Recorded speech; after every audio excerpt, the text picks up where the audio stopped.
Everybody, I hope we are all having a fantastic Saturday afternoon. I know it's a little bit strange for me to be live on a Saturday, but we are here with some more Skies of Arcadia. And hey, let's not pansy foot around this time. Let's get right into it. If y'all don't know by now, oh, hold on one second. Swear to God, I am a professional. If y'all don't know right now, I am basically doing a challenge run where, as you can see, the wheel of piracy, whatever it lands on, I cannot do that action for the entirety of the stream. So, and the stream will be for pretty much 5 hours. We've been pretty much hitting that mark fairly consistently. So why don't we just stop the dilly dallying around? We just got our new ship, the Delphinus, and we were kind of giving a look around.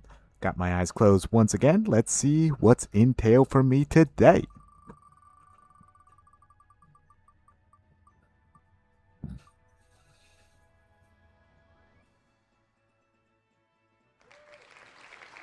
Oh, that's right. Because I did a little bit of changing around. I guess the sound effect got changed from the devilish laugh to applause. Well, let's see what they're applauding in 3, 2, 1. Okay, no magic. No magic for the entire 5 hours. Okay. Now I will say also, by the way, that means that is also including healing myself with magic outside of fights. So there's no magic to be had whatsoever the entirety of the stream. If I were to say accidentally heal myself outside of stream or outside of the fight, say like if I were to do this right now, hit Sacrum and heal the entire party just brainlessly, that counts as using magic. So this also pretty much means that Fina in particular this time or today is going to be relatively worthless because she is our mage. Hey Kia, hope you're having a good one. But yeah, so let me just get that timer going. Boop, boop, boop, for the next 5 hours, no magic whatsoever.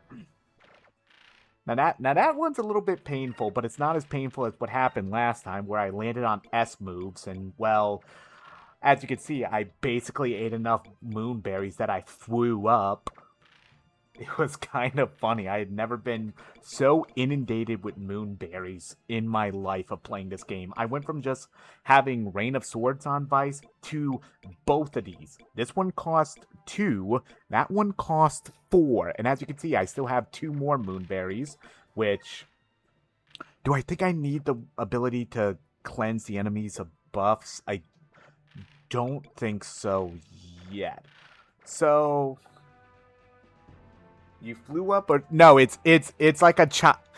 I did it as a joke, as like, it's like a child saying it. It's like I ate too many moonberries and I flew up. I thought it'd be a funny thing because, on the last stream on Monday, I got just so many fucking moonberries and I couldn't use any of my S moves. It was kind of fucking funny. Because I just got like so many off of just mostly random drops off of enemies. So I was just like, I have all these moonberries and I can't use any of it. I can use them as items, I could consume them, but I couldn't use the power of them. Now that being said, I'm not completely locked out of elemental power in general, because how Skies of Arcadia works is... essentially, each of your weapons are essentially like they can be attuned to a certain element. So it's not like I can't completely take advantage of elemental weaknesses, but I just can't use magic, like, at all. Not allowed.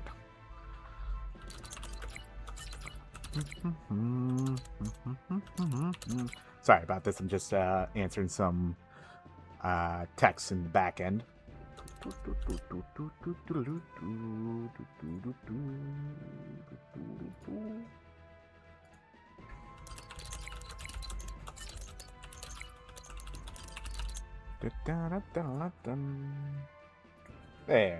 we go. Should be all like good.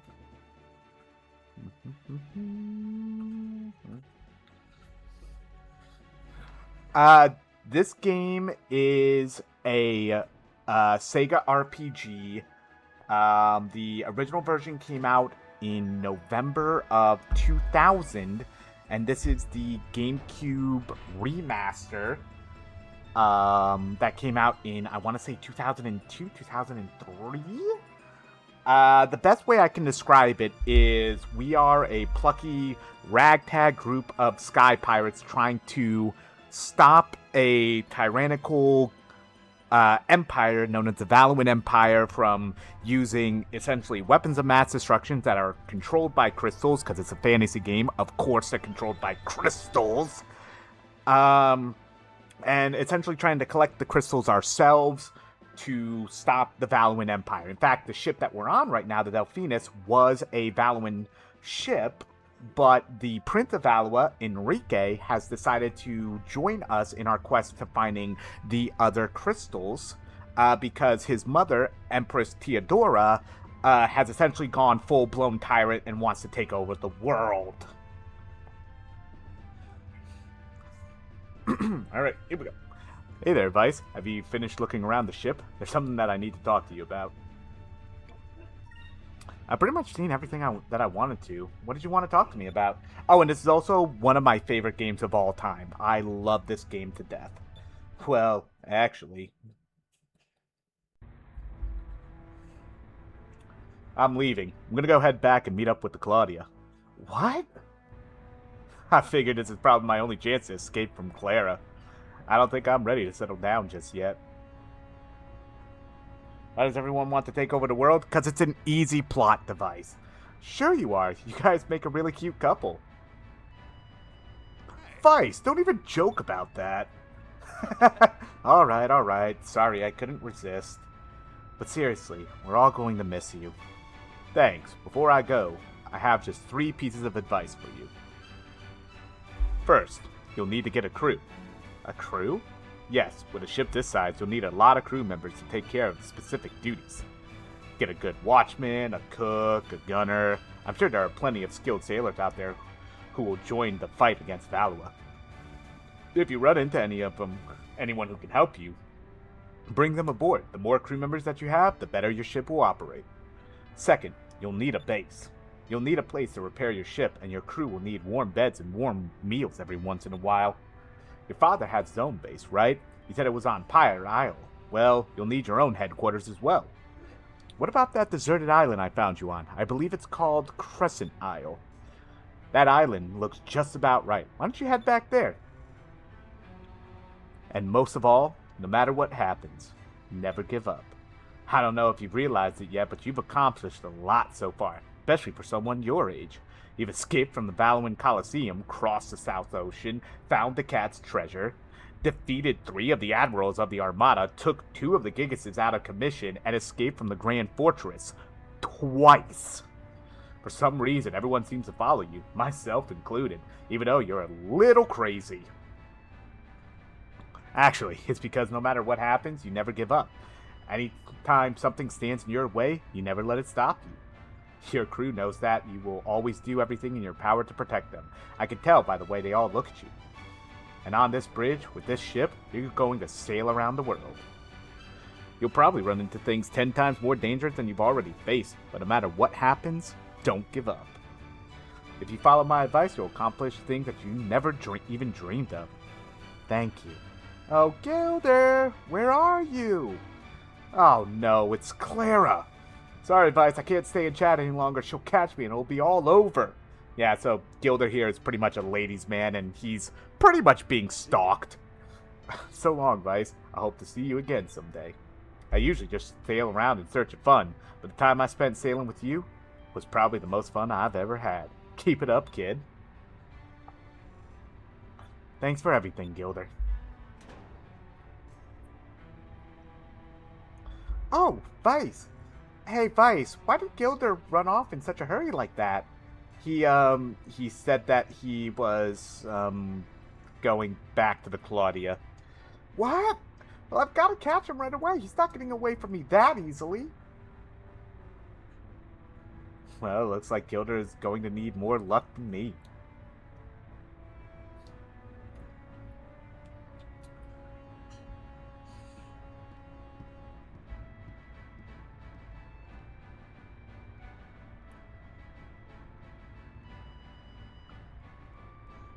I can't believe it. I'm finally the captain of my own ship, and the Delphinus is quite a ship. Alright, let's go. Full speed to Crescent Isle. Well, we're not going to Crescent Isle just yet. We are going to do so much fucking admin first. Unfortunately. In truth, the Delphinus has not yet been completed. The hull hasn't been fully reinforced yet, so it would probably be impossible to fly through stone reefs at this point, and the engine output settings haven't been properly adjusted yet either. So we probably won't be able to fly through sky rifts. However, if we can find some way to fix the hole in the engine, I'm sure sky rifts and stone reefs would probably be no problem for this ship. Yeah, so we lost the ability right now to fly through stone reefs. So stuff like this and this right now. So we wouldn't be able to, say, get to Maramba right now in the Delphinus. We're essentially kind of like trapped in this area right now. We can't even get back to Shrine and Pirate Isle right now. We're pretty much stuck like in this area right now where we're supposed to be going back to Crescent Isle. But we're going to at least hit Sailor's Island first because there's quite a few things we can do there. Mainly turning in a lot of our bounties. We're going to... There's actually a couple of crew members we can find here already. In fact, let me just check my money. Oh yeah, I have enough to pay them off. Nice. I'm actually going to get more heading over to here. Because we're going to be selling off a lot of our discoveries. I can actually get more money by going back to Nostrad. Not bad unless you need to grind. Actually, I have already done the prerequisite grind. Because, so right now, in this part of the game, there is a notorious gold barrier. Where if you do not have 100,000 gold right now, you are grinding to no end, because you are able to upgrade the ship to be able to fly through stone reefs and through sky rifts, but stone reefs cost 25k for the engineer to fix you up, and the sky rifts cost 75k. So if I didn't have all this gold right now, you would be seeing me grind a lot. But I know this game so much inside out that I knew some of the discovery locations. I knew about just take all the fights you can. So we're pretty much set unless I start buying shit outright. Oh, I may be able to actually fight him right now because I know I'm pretty sure he's in port right now. Lappin is here in... Okay, so that's a black spot, so that's the Angel of Death fight, so we can do the second version of that. Oh no, you're fine. You're fine, Kia. I'm just here. But, let's see. So, there is actually a lot we can do, surprisingly, here on Pirate Isle. First off, we're going to talk to cool-ass McGee over here, fucking Lawrence, who's, a mercenary. Sorry, 1 second. Oh, my apologies on that. You're asking me to join your ship's crew? I only join crews when the owner of the ship is willing to pay me what my skills are really worth. I want 10,000 gold. Get me the money, and I'll come aboard. Alright, I'll pay. 10,000 gold, you say? Alright, I'll pay. Good. We have a deal, then. So now, we have our helmsman, which the helmsman of the Delphinus usually gives a passive boost. Lawrence here gives us a passive boost to our quick, which allows us to move faster in ship battles. Pretty much the crew members are divided into either kind of like three sections. They either provide a passive boost, they provide an active boost, or they usually have the best way I can say is that they're merchants. So once we get our base built up, they will have shops at the at our home base. And in fact, there's another one we can pick up right over here with Pinta. So you finally have your very own ship, huh? Maybe it'll just make things easier for the both of us if I just go with you. So Pinta joins us as a delegate. So in the Dreamcast version, actually, Pinta was a lot more important because you could play a little mini game called Pinta's Journey on the VMU, which was the little memory card, like really cool thing that the Dreamcast had, that could literally pop out and kind of like be its own little small handheld thing. It pretty much had like the graphic capabilities of a Tamagotchi, but essentially with Pinta's Journey, you could guide him on like a little like side-scrolling little adventure thing, and he could pick up items and sometimes even weapons for you. And that's why he said like, well, it's probably just better for me just to join you instead of just you constantly calling on me. And as you can see, Pinta's active ability in a ship battle is that he protects you from enemy cannon fire for a full turn. So if I use Pinta and say like I see an enemy ship is about to like hit me with their big attack, Pinta negates it all. And there's always two people for each type of the crew member. So there's two delegates, there's two helmsmen, there's two sailors, so on and so forth.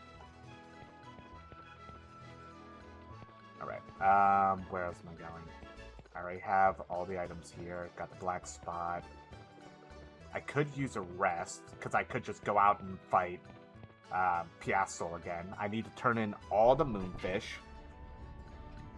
It's a little broken. So you kids are recruiting new members for your crew? Well, you've come to the right place. They don't call it Sailor's Island for nothing. I'm sure you'll find plenty of candidates for your crew. Actually, Polly, we were wondering if maybe you'd like to join our crew. We'd be delighted if you would come with us and be our cook. You're probably the best cook we know. What? You want me to be your cook? This is a joke, right?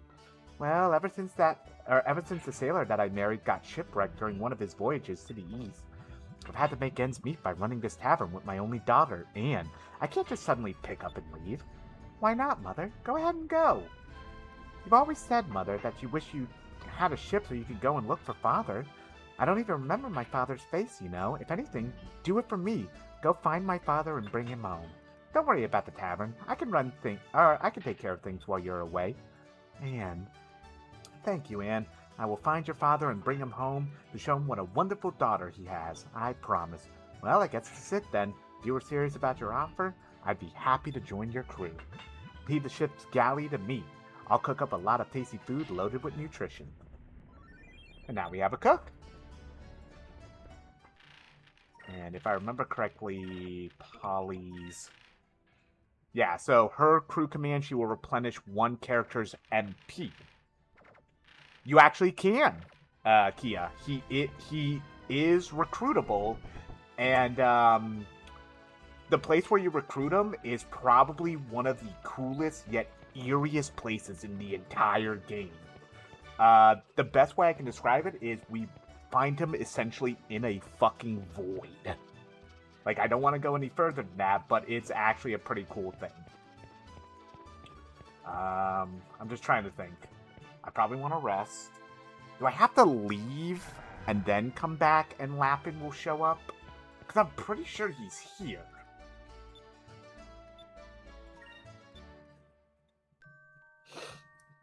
But yeah, the only way you can recruit him in the Void is if you have Polly on your crew or in your crew.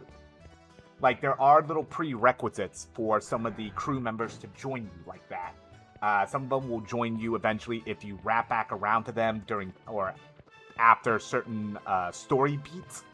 I'm trying to think of other ones. There is one that's really well hidden, And you also need to know a certain magic spell for him to join you. But I think if I leave and go back, because I'm pretty sure Loose Cannon Lappin is here, right? I want to say he is. He'll be obvious too, by the way. He's like in a fucking purple ass fucking outfit, spiked blonde hair. There's okay, it's not spiked, but you know he looks like a jackass. Let me just double check. Am I good enough level for him? But yeah, no, I pretty much remember where most of the crew members are. It's just that there's two that are really well hidden. I just need to maybe remind myself where those locations are. But I know how to recruit them. Dun, dun, dun, dun, dun, dun, dun.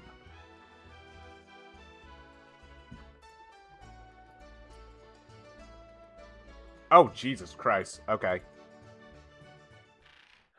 Oh god, no, I'm not ready. Okay, never mind. I apparently can't fight fucking Lappin yet, because the recommended level is 40. Good lord. Okay, so we got a little bit.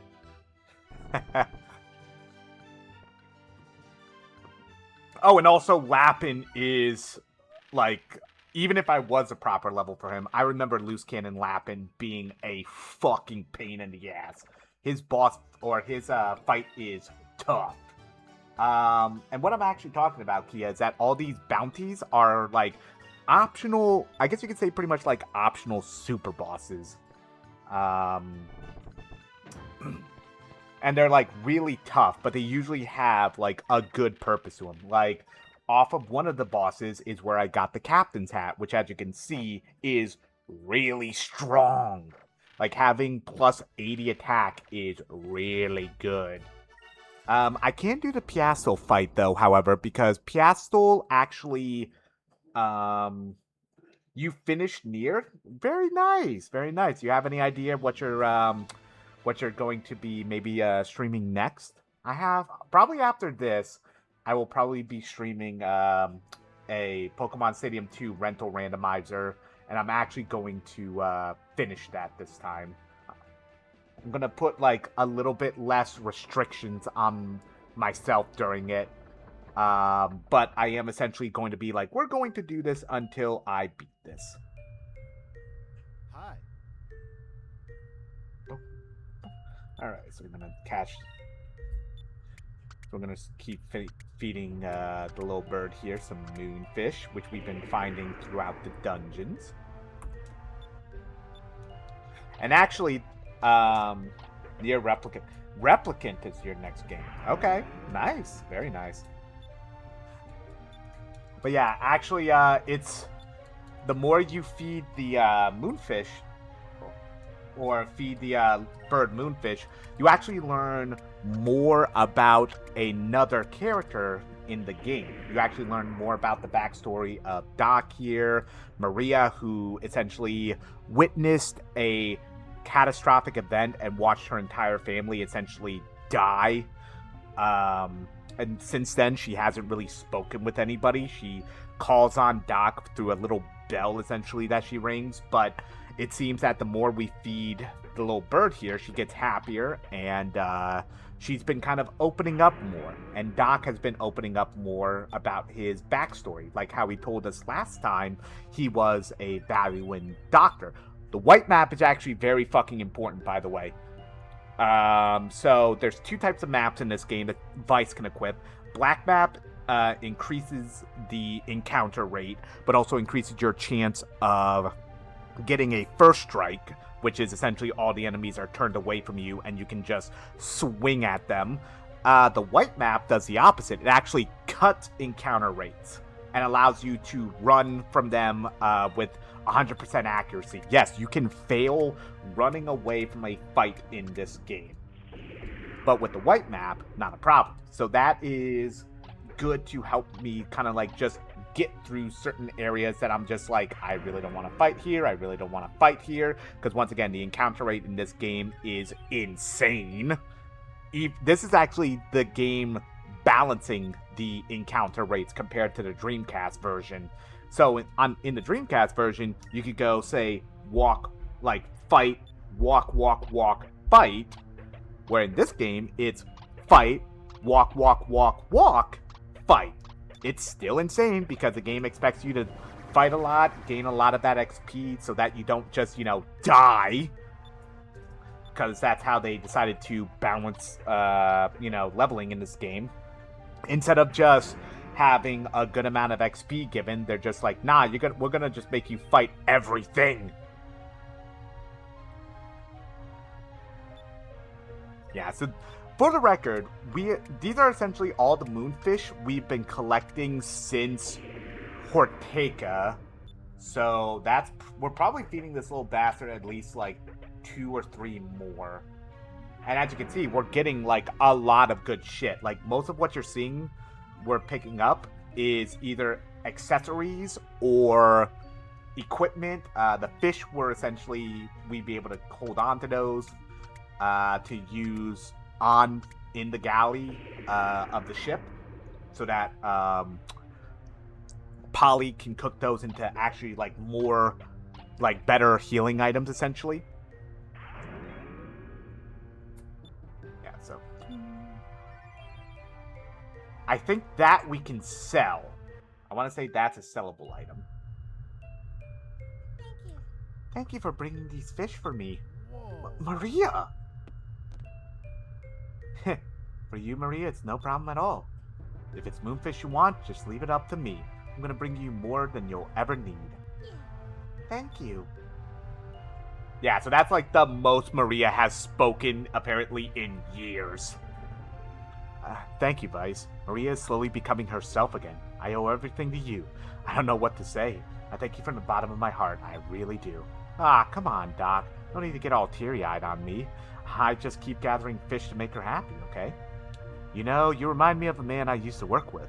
He was a lot like you. Honest, kind, the kind of guy that everyone likes. Well, he was a little more refined than you, though. His name was Ramirez. I heard that he's been promoted to the position of Admiral in the Valuan Armada now. Yeah, so about that, Doc doesn't know. Ramirez is the same Ramirez that is Gaussian's right-hand man. He's one of the admirals of the Armada now. He's the one that essentially Fina said, don't try to fight him. He will fucking kill you. We had to surrender the moon crystals to him. He took us to Valuan Fortress. That's why we had to break out the second time. And, yeah, he comes off as an overall cold-ass motherfucker. Ramirez? Huh? You guys know him? Well, more or less.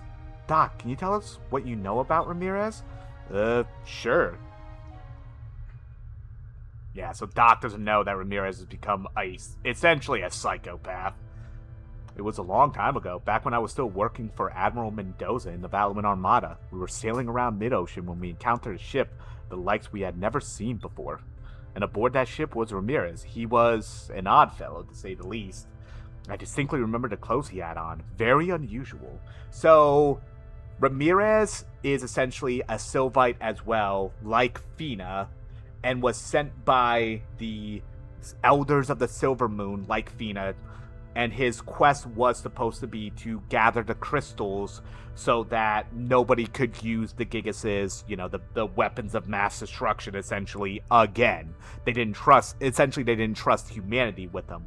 But somewhere along the way, Ramirez instead decided to help the Valuans, and apparently it's centered around Gaussian, who is the leader of the Imperial Armada. But Ramirez turned out to be as intelligent as he was good with a blade. Admiral Mendoza grew to like him rather quickly. Admiral Mendoza saw that he had potential and began training him to become an officer of the Valuan Armada. He had high hopes for him.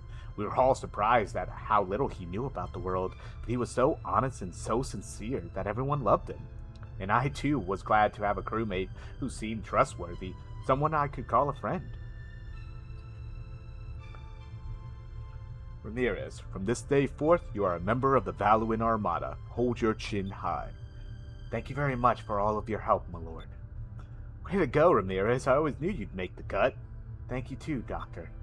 Oh, come on. You can stop calling me Doctor and all the time. Everyone just calls me Doc. You two never changed. I just want to let you know you two are like sons to me. The sons I never had. I hope I can count on you as my right-hand men. My lord, you're being a little greedy there, aren't you? My lord already has 2 lovely daughters of his own, and yet he wants sons too? Oh! So you see, we knew about Maria being his daughter. He hasn't mentioned anything yet about having another daughter. So Maria has a sister. That's not what I mean. All I'm saying is that you two can count on me as you would a father. My lord, I thank you. You do not know how much that means to me.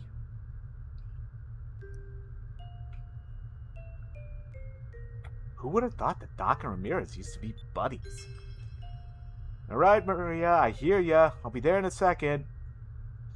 Vice, please feel free to come by and visit whenever you want. I'm sure Maria and her little feathered friend will be happy to see you. But don't forget to bring more moonfish with you. I'm sure there's plenty more still out there somewhere. Yeah, so Doc actually gives you more of Ramirez's backstory and kind of helps you understand why Ramirez kind of turned out the way he has and why he has such a essentially is so loyal to Lord Galcian. But yeah, as you can see, the white map also improves your chances of running away, but it also stops you from having so many random encounters. Cover spirit during battle. Okay, ancient bracer improves. Okay, so that's actually pretty good. Nah, I'm actually maybe going to use this on Vice, mainly because it improves his hit as well. The one problem how we have Vice right now is that his hit, which is your accuracy, is dog shit. So, like, even if he was to use the Captain's Hat, like, yeah, he's swinging like a goddamn brick shithouse, but he also doesn't have accuracy. So that's kind of a small problem. Let's see. Warrior's Heart. I think that just increases their SP gain, like, during a fight. So actually, that may be good on her. Let's see. Silver Veil. The Silver Veil actually is not going to be helpful whatsoever because we're not going to be able to fucking use magic this time around. So that's actually good to remember.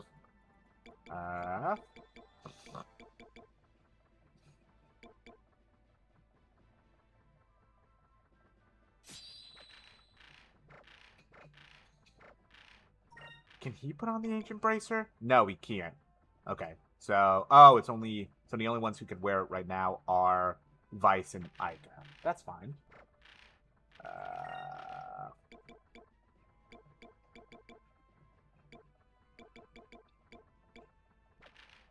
Wow, fucking Enrique gets screwed out of so much, apparently, huh? That's unfortunate. I'll probably just put the fucking Dabu hide on him then, which increases his quick. Quick is essentially your agility. The higher it is, the more likely you are to go first. Or like the higher up on the turn order you are. Let's see, so that'll be that. Yeah, I'm gonna save those. So pretty much all of my healing, by the way, that means this means that all of my healing today will need to be done through items. Because I have no access to healing magic. Also, all of my revives will need to be through healing or through items as well. Which, that in particular sucks. Because I think the most that I have are what are known as Risen Crystals. The reason why that sucks is because Risen has a 50% chance of reviving somebody.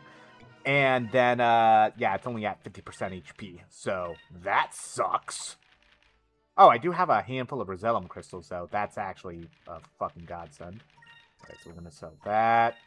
Sell that. Nice. Actually, let's just see if she has... Because I think... Yeah, okay, so there... So this will suck less now. How many do I have? I have 22. Just go with 18.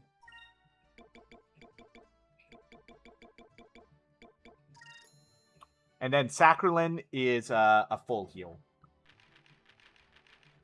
Because, like, how healing works in this game, it's not based off of their will or magic capability. It's just, like, flat 500, flat 1,000, 1,000 for the entire party, or a flat full heal. Now, these I will... Oh, wait, no, I don't need those. I'm not using magic. I almost fucked that up. I am going to need some more curing crystals then, because I can't... Well, I do have Lunar Blessing, so that's fine. I'm going to need... handful of these. Gonna need a handful of these. Don't really care about the salves. Okay.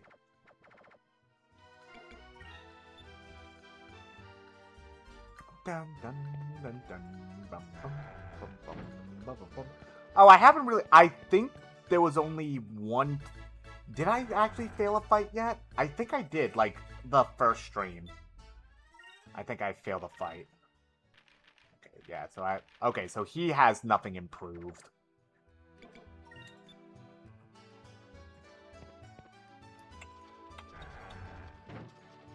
I wonder if the dude over here has any better weapons then.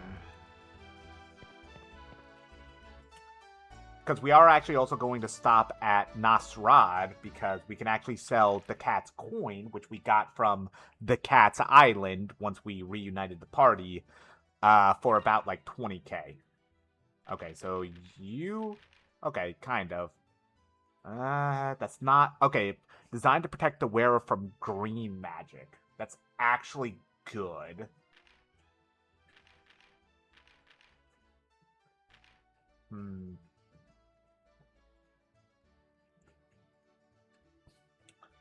That's actually going to be helpful because also one of the other enemies we're going to be fighting soon has green magic. But once again, I also got to kind of just keep my eye on my money. Even though I'm pretty much good, but I also just want to be careful about it. That raises her attack power by 36. That's actually going to be nice.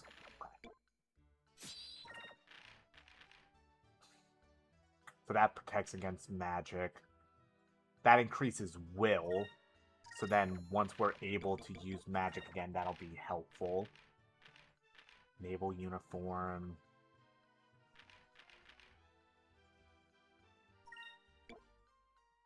Yeah, this will do. The main reason why I'm not taking the naval uniform is because this protects against green magic. Because green magic has only one type of attack, and it also has a chance of poisoning you. So having protection against that is really nice. So I do have the Moonstone Ring, Moon Dust Ring for her once we're able to use that. I don't really need Prophet Sand. I haven't really used the Grendel Wing. Can just sell all this.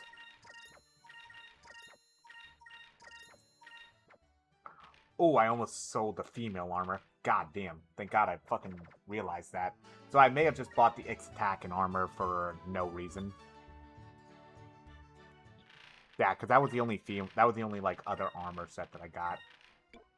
Can she use? Okay, but Fina can actually use it, so that's actually helpful as well. Oh, that's actually weaker. God damn, this light coat's apparently amazing then. Fuck us. Oh, but the female armor is actually weaker than the X attack and armor. Okay, so that's fine. I'm glad I at least stopped myself, just in case. Because you never know. But yeah, so you can pretty much sell off a lot of your other armors and stuff like that once you find better things. Because there's no way of, like, of improving them or anything like that. The game doesn't work like that. Just trying to think, is there anything that I don't need? Nah, I'll keep the rest. Just in case. And he didn't have, like, say, better weapons, right? Yeah, no. Okay. So then the next thing we're going to do is probably save. Because I actually haven't saved yet. And if I would have accidentally used magic, that means I would have had to bounce myself to my previous save, which, since I fucking did the quick thing and used a save state, it would have bounced me back further than when we started. So thank God I fucking remembered to do that before accidentally casting something. I could... So, boxes of magic don't count towards actual magic spells. That would be crossed off under items. So actually me holding a couple of these will actually be helpful.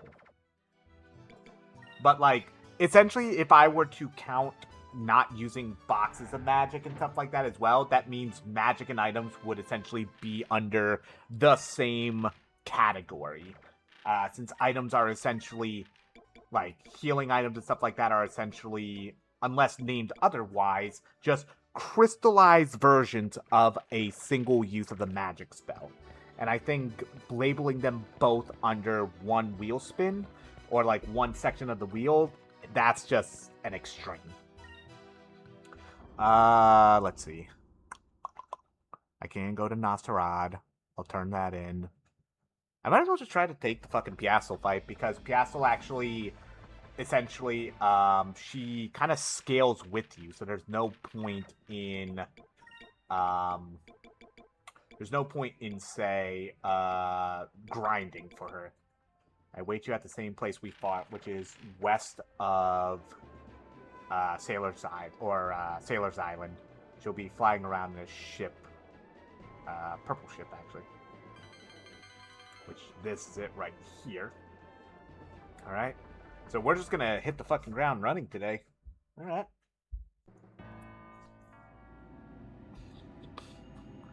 I've been waiting for you, Vice. I assume that you remember me.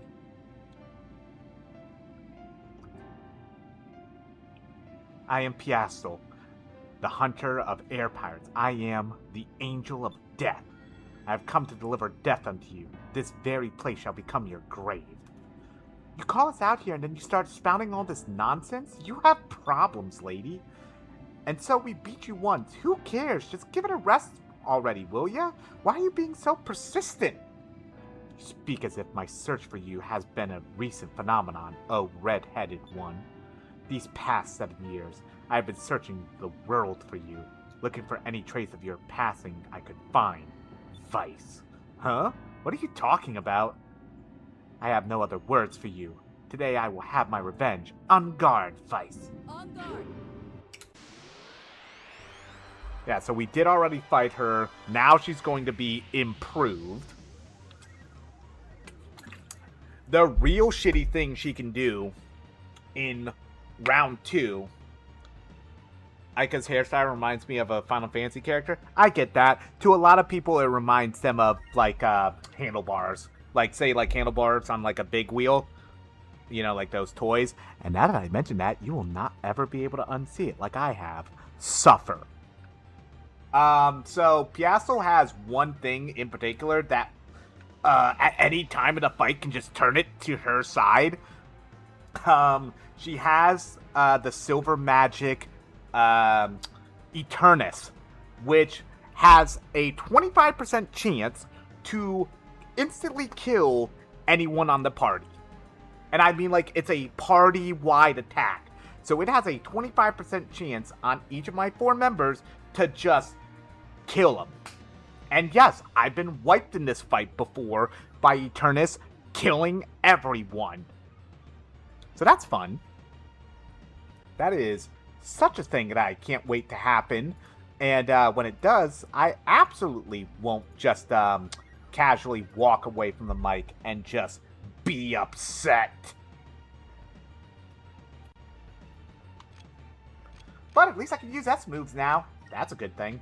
So let's see. I need to kill the fucking dog first. It's red magic, right?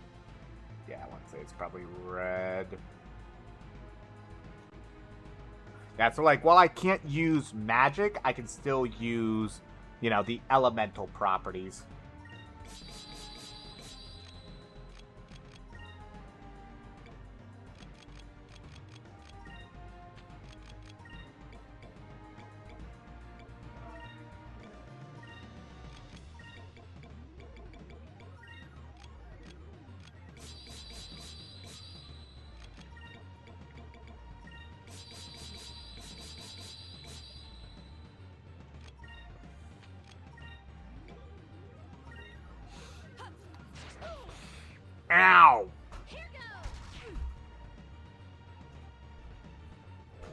Oh god. Okay, so I actually could have used the fucking...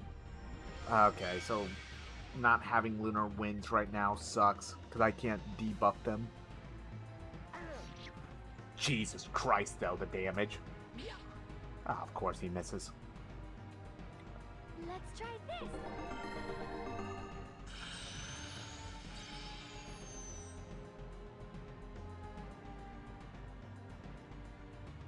Let's try this.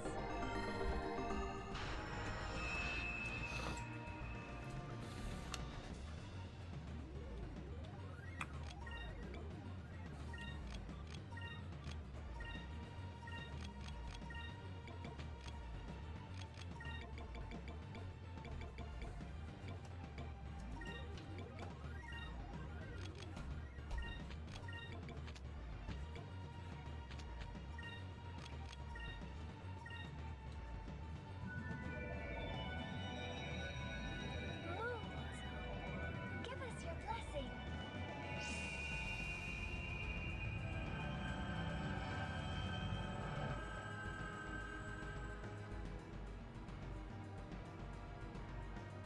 On guard.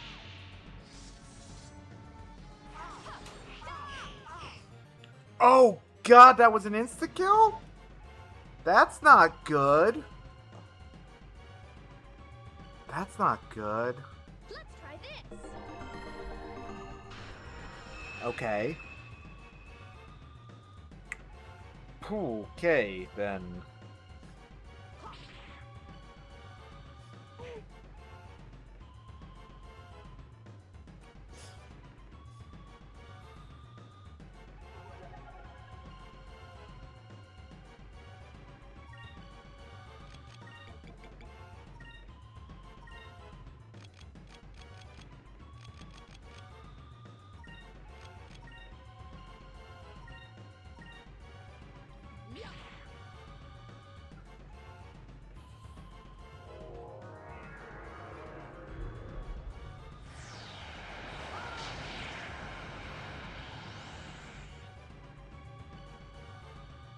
Let's try this.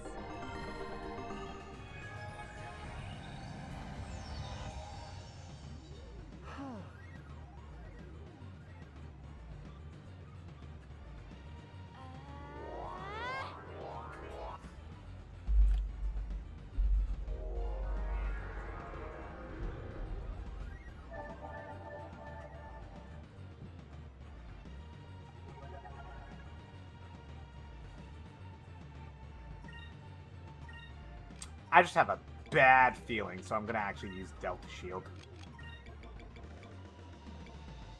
Like, I just have almost like a sneaking suspicion she's gonna fucking try to use Eternus.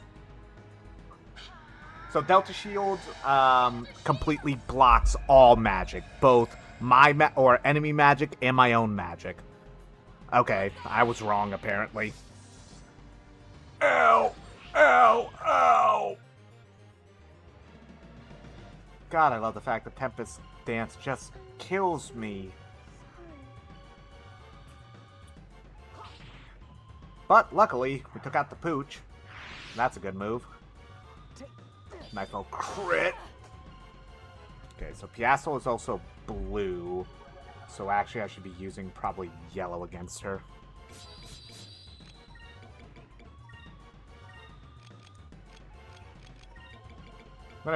I'm gonna take a risk and try to use a Risen Crystal instead. Just to try to maybe reserve some of those other Rosellums, because once again, I only have a certain amount of them. Oh, Jesus Christ, are you killing me? Oh!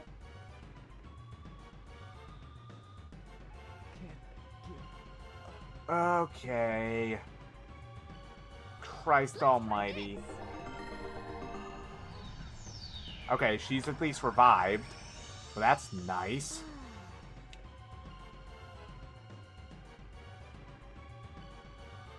This should work. That's not gonna work now because he's gonna cast it on himself. So it's gonna miss. Ugh.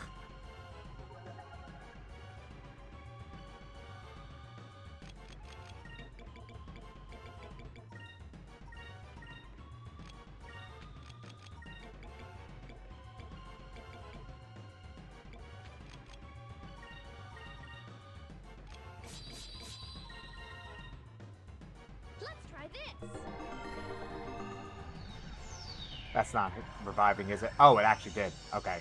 Nice, so I hit the 50-50 twice. That's nice. Up, here comes a 25% chance of instantly killing Enrique. It hit, didn't it? Okay, thank God.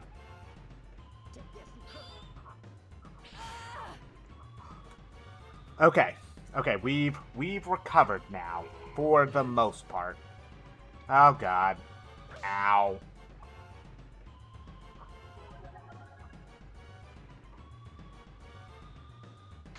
Oh, we have prophecy available to us. Nice. Okay.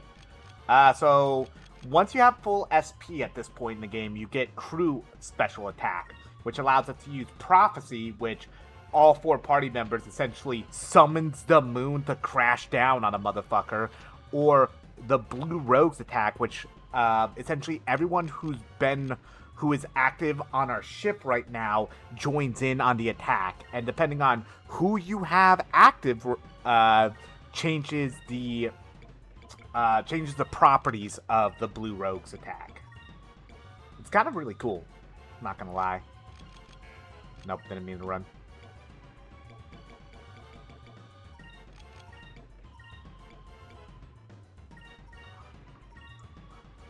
God damn it! Are you kidding me?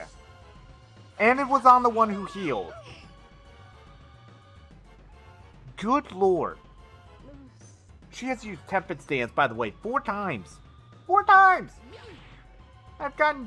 She has been spamming it. Good lord.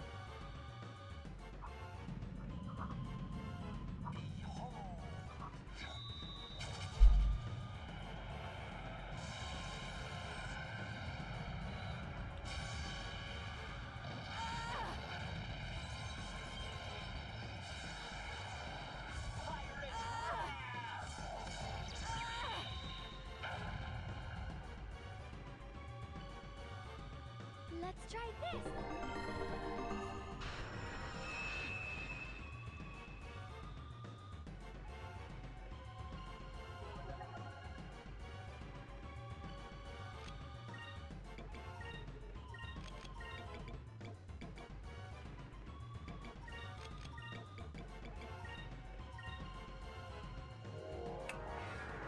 Here comes another 25% chance on the person who's trying to revive. Thank God. Okay. This should work. I'm not surprised that it broke, but we're stabilized now.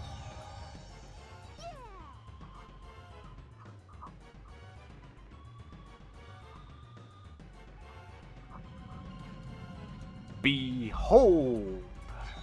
And if y'all thought that Pirate's Wrath did that or did damage before, wait until you see it with fucking a 25% attack boost.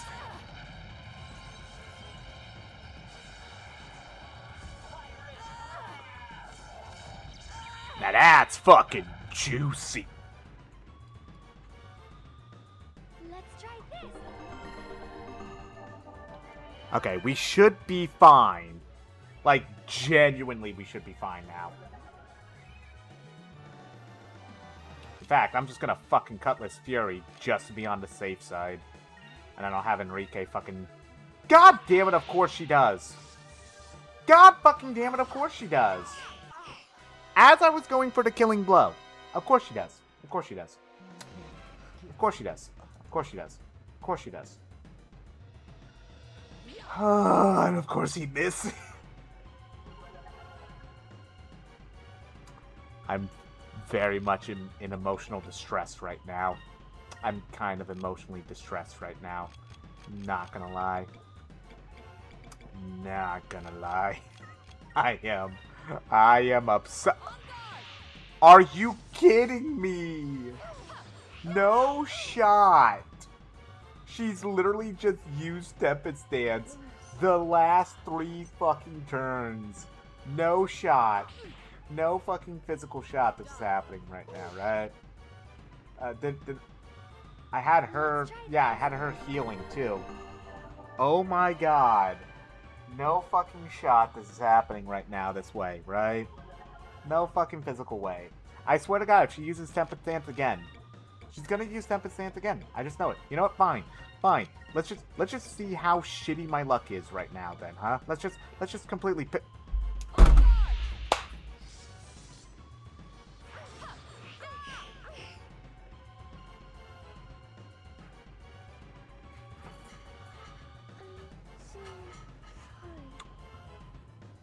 She has used Tempest Dance the last 4 turns in a row. You know what? Fine. Fine. I'm just please. Please actually Eternity hit. Just please hit. I'm taking the L. I'm taking the L. We're wiping. Yep. I didn't even have a chance. Even if I had Rosellum Crystal. Holy shit. Okay. Okay. That was a something. I'm sorry. That was a something. That was a fucking something, man. I can't believe that right now. Like, just genuinely Jesus fucking Christ. Okay. Okay. That was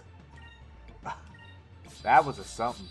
I'm sorry. I am genuinely gobsmacked by that. That just fucking happened the way it did. So, alright. Right. Probably he would be the better one to use to have, use Glyph of Speed since he has 5 turns in a row. This is literally turn 1. Turn 1. Turn 1. Turn 1. She has used it technically 5 turns in a row. Going from one battle to another.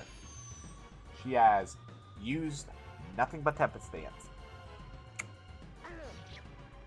Oof. Okay. Let's try this.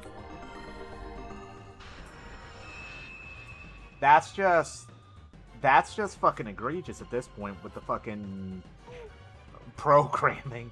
Like I don't know what the fuck to physically say on this one now. Jiminy Christmas. Alright. Okay.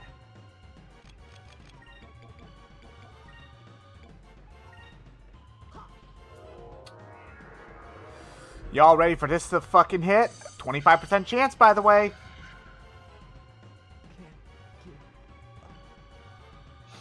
This should work. Oh, don't cry, don't cry, don't cry. Don't be upset. Don't be physically upset. Don't be physically upset. I'm physically fucking upset.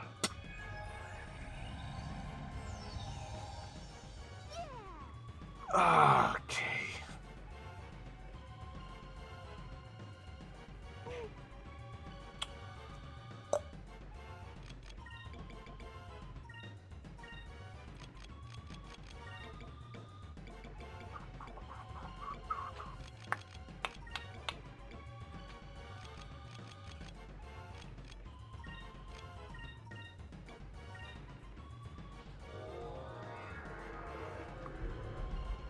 Game, don't do this to me right now, please.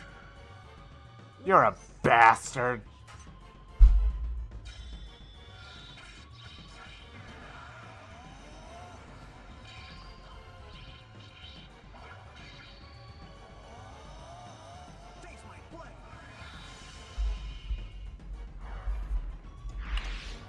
I want it to be known right now that I am genuinely face on my fucking desk. I had to pull my mic down to my fucking level. I see the Tempest Dance. Thank you, Piastel.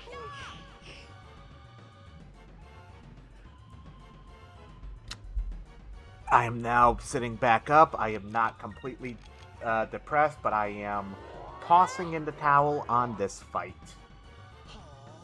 We will go again.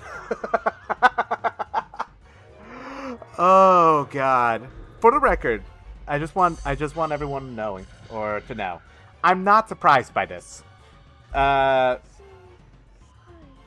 Piastol, the second fight especially goes like this. I'm not shocked, but I'm also still upset. Because, like, she used Tempest Dance in particular. Fucking... She used it, like, 4 times in a row. Like, that's just a oof. I'm gonna give it one more shot. I don't think I say... God, we would have to go through all the moonfish and everything, though, again. We're kind of stuck here. We're kind of blockaded right now until I kill her. So this kind of sucks. Okay. So, I need to not fucking pansy foot around then. And I just need to just hit the ground fucking running. Okay? That's what I feel like I need to do. I was kind of playing it a little cute. I almost feel like using Aura of Valor is the right move. Because then I'd be able to use Prophecy. Do I feel like I need Prophecy here? Or do I feel like I could use it elsewhere? Do I think I'd need it against the Demonesses? Not as much?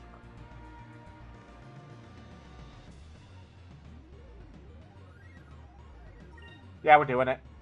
Fuck me. I swear to God, if this is aiming at Enrique.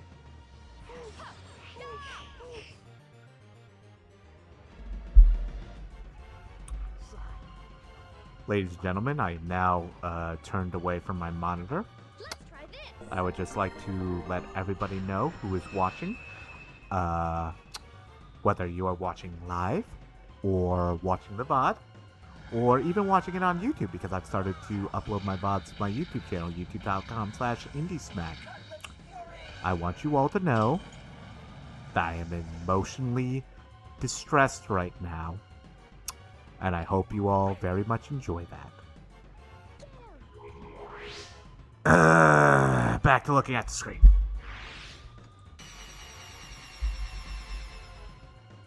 Let's try I didn't even see what the fuck happened, by the way. Did we just instantly kill fucking the Death Hound?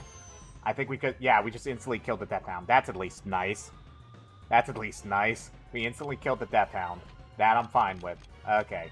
We're just gonna... We're going to rain so much Cutlass Fury on this bitch. It is not going to be funny. There is about to be a million Cutlass Furies happening right now. It's not gonna be funny. Hey, y'all ready to watch her fucking target goddamn Fina? Yeah, no, I've noticed that now. Thank God it missed. Yeah, I'm mostly uploading it to YouTube now to just collect my VODs, you know. If they end up getting views, cool. But at least they're permanently there. Also, I found out how easy it is just to upload to YouTube. I thought it was jumping through a lot more hoops. I am a dummy McDum-dum on that regard.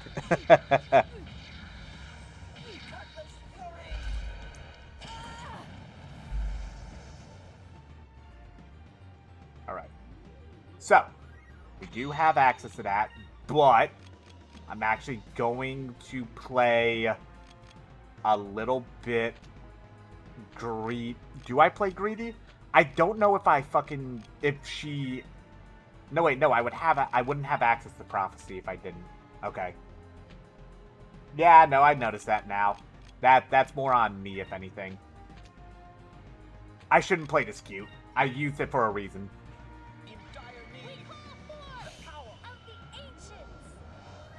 To battle our foes! And when I say we summon the moon on a motherfucker, I genuinely mean we summon the moon and we fucking Majora Mask a motherfucker.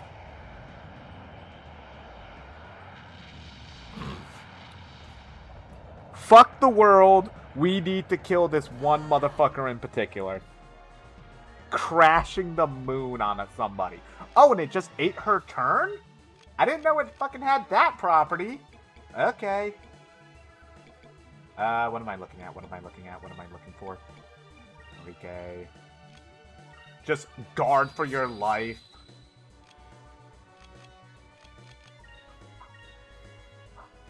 Ah! Ow! Ow! Ow!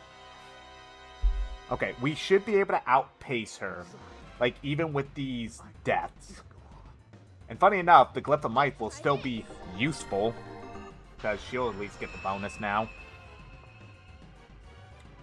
But it's almost like as long as she's not instantly killing Vice, we will win. And I'm just going to need to try to make sure Enrique gets up.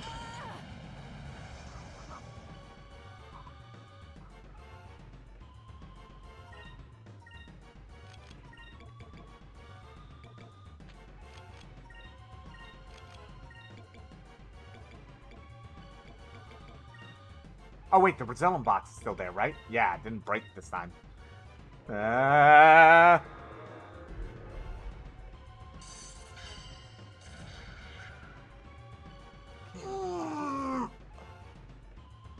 goes. Let's try this. Wow, the Brazilian box still didn't break. That's really good. That helped. Okay. We're fine.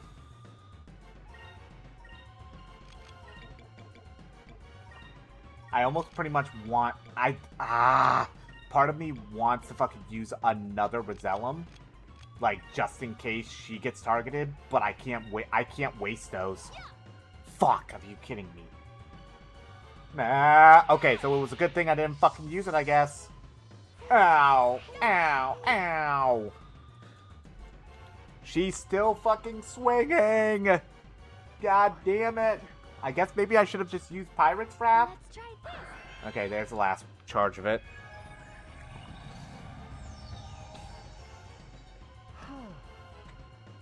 Maybe I should have just used Aura of Valor. And then just Pirate's Wrath out of my fucking gourd. Let's try this. Okay, we're all revived at least again. That's a good thing. Until she Tempest Dance somebody. I had to say it.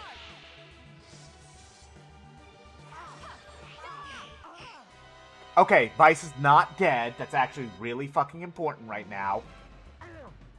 That's even more important.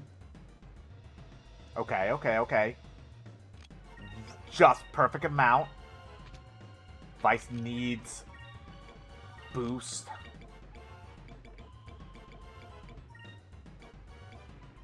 Just instant heal him and just go for the kill. Let's try this. Okay, as long as Vice doesn't die, we should win. She targeted him. Oh God, help me. I'm not looking. Motherfucker. And then I waste the I waste the full heal. Ugh. She's just being such a bitch. She is being such a bitch right now. It's impressive. God help me.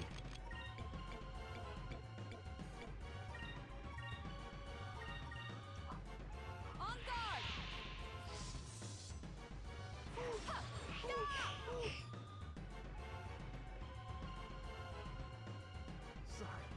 She is being such a bitch. Let's try this.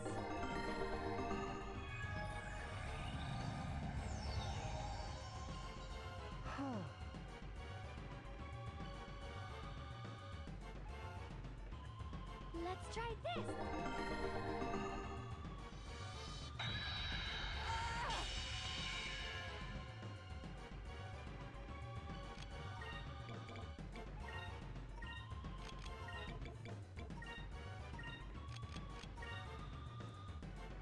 No fucking shot again, right? No fucking way, right? No fucking way, right?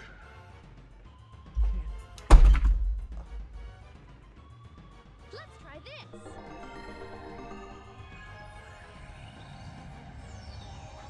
Just how? That helped. How does she know?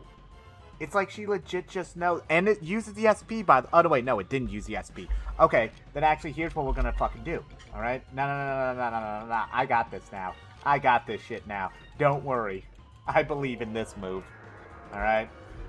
I swear to God. Yep, she's dead because I can tell by Cupil. These are 25% chances, by the way. Let's try this. This is a 50-50 chance. Ready to see me fail this? Yep.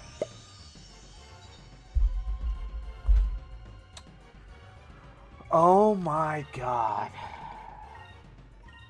This is very just...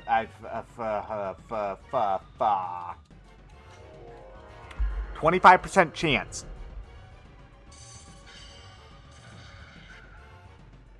One in 4. Let's try this. 50-50, by the way.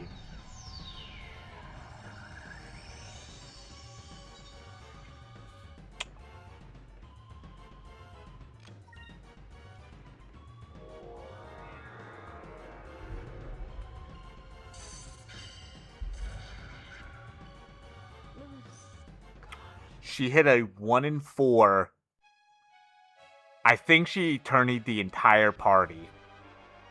She hit a 1 in 4 4 times in a row. Okay, this is what I expected from PIRACY, but goddamn, does it still hurt? Okay.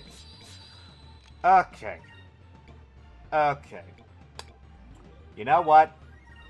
You want to know what, chat? You want to really know what? I am officially done with le bullshit. You ready to see this 25% hit again? I can already tell because of the music.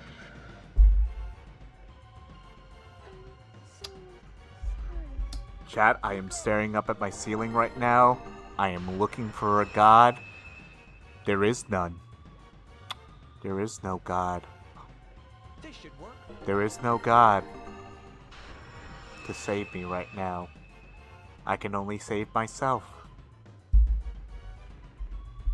Luckily, at least Fina was just going to use Fina was just for the Aura of Valor, so technically this could have went worse, because at least I got all my buffs off. So, hey, there's a silver lining. I can't fucking believe that I've gotten 25% in. I've lost a 1 in 4 chance so many times. You know what? I might as well just save up for prophecy now. I guess I'm just saving up for prophecy while trying to slowly chunk off the fucking Death Hound. I'm just oof. I guess I'm just relying on prophecy. But then again, I can't I kind of can, but I kind of can't. Because she's just instantly killing me no matter what she does, apparently. Like, I am just miserable right now. Oh, God. I'm not miserable, for the record. Of course I get poisoned. Why not? I'm supposed to be protected against green magic. She has the Ixatakan armor on. Okay, so I could kill the Death Hound right now, but I kill the Death Hound regardless. I might as well put the Glyph of Might on both of them and just have Enrique focus, because Prophecy hits all enemies. I love that I know already because of the music. At least he already focused, so he technically didn't lose his turn. But now I don't have Prophecy online. Let's try this. I'm in a glass case of emotions. And I'm pretty sure this happened last year when I was streaming this too. Dear God. I'm just in such an emotional distress right now.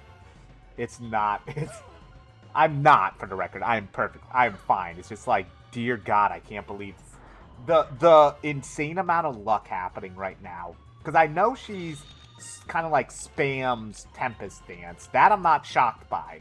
What I'm physically shocked by is the amount of Eternities that have accurately killed. Because once again, it is a 25% chance. 25. It's a 1 in 4. And I'm getting offed every single fucking time. Well, at least... Oh, the fucking Death Hound isn't even dead. Please counterattack. Thank you. I just... Ugh. Oh, and I'm fatigued. Nice, so I don't gain SP. Nice. Okay. Okay, y'all ready for this, by the way? Y'all ready for her to hit another fucking 25%? Oh, no, she's just gonna take the... Well, because it's on Vice, it may not kill. Never mind, it kills. Because he's not buffed. Oh, my lord. Let's try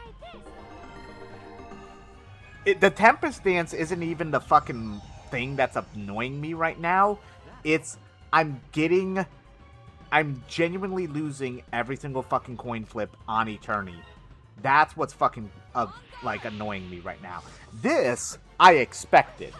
This, I expected fucking the entire thing. But just, the fact I have lost so many Eternity... Like, is it fucking 25%? Am I an idiot, or is it a 50? God damn, it just killed again. Hold on.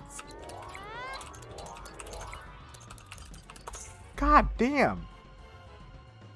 List of... Yeah, I'm just looking at silver magic, for Christ's sakes.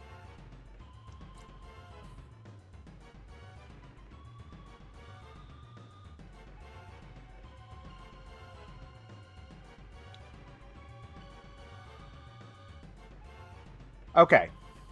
Okay. I need to check something, actually, then. Hold on one second.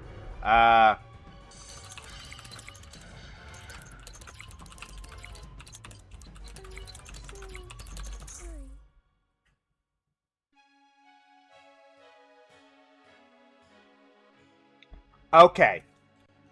Okay. I have an idea.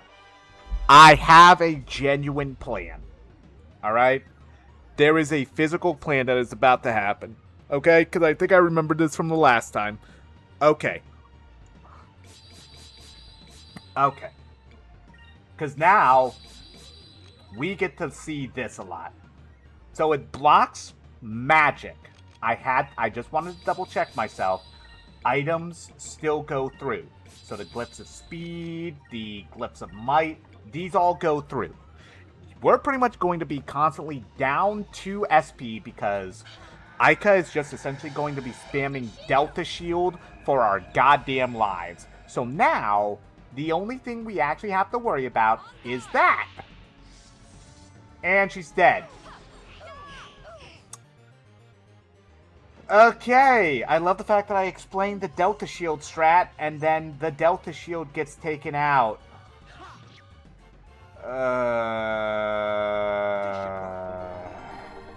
Okay. I'm not in a glass case of emotions. I'm technically in a concrete crypt of emotions because I'm in a basement. Okay, that actually helps. That helps, though. Okay. Let's try this. Okay. I can't wait now for the fact that I'm going to try to revive her. Which, by the way, Rosellum crystals and stuff like that would go through as well. I can't wait to revive her, only to have somebody else get Eternity. Can't wait for this, by the way. This is going to be so much fun. Okay, the Aura of Valor at least went off. So that's genuinely important. Okay. Okay, she actually finally just did a normal attack for the... Oh, it's stones. Her basic attacks. Stone.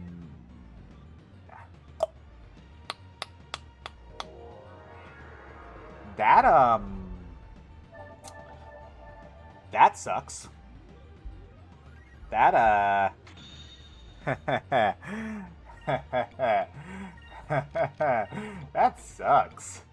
That's all I can say right now. It's like, that sucks. Alright. So Delta Shield takes priority. But Curia Crystal should go through since it's an item. Fuck your Eternity. Yeah, so that gets blocked. Let's try this. But Curia Crystal, because it is an item and not magic, it will go through. Okay. So we're kind of fine now. The Death Hound dies. Okay. And I'm actually not going to use that. I'm just going to constantly be using that. I'll have her guard. I'll have...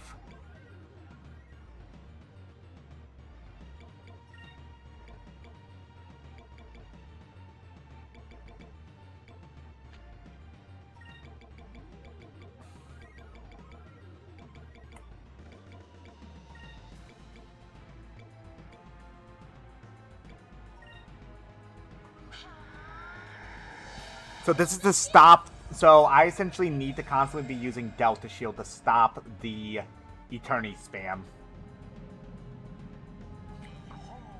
And then, like, with him buffed out, like, Pirate's Wrath does a lot of damage.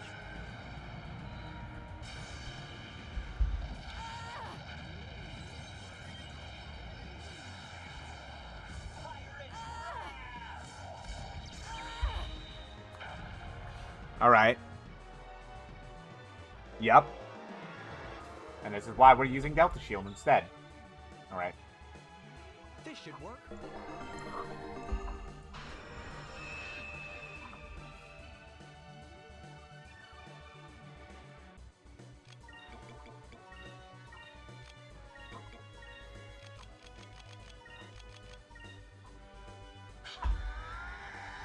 Because it at least stops, like...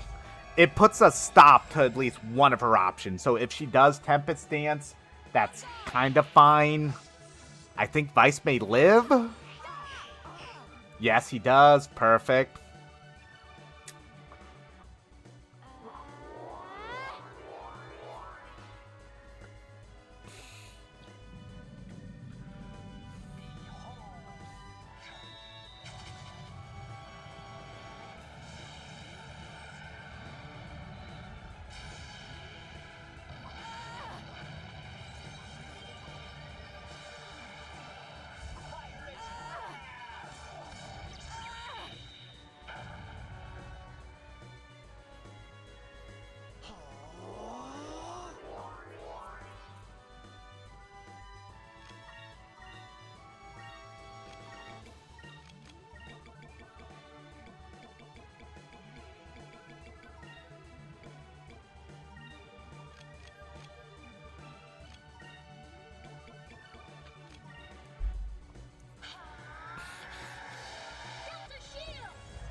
And I guess it's her third fight that has the Eternus spam. Which, yes, there is a third fight with Piastel here. I don't know if she was guarding or what. I doubt she was. Let's try this. Maybe she was. I think she would have went by now. Okay. Yeah, she was guarding. Okay, she spent her attack. She spent her turn on the guard. Okay.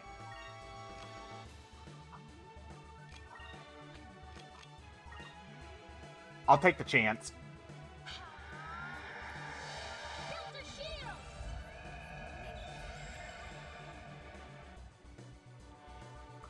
And I think we win now because Delta Shield will block. Oh, Jesus Christ.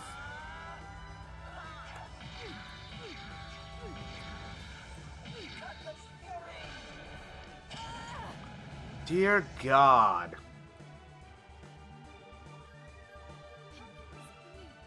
Yeah, how can this be? Fuck you. Fuck you royally.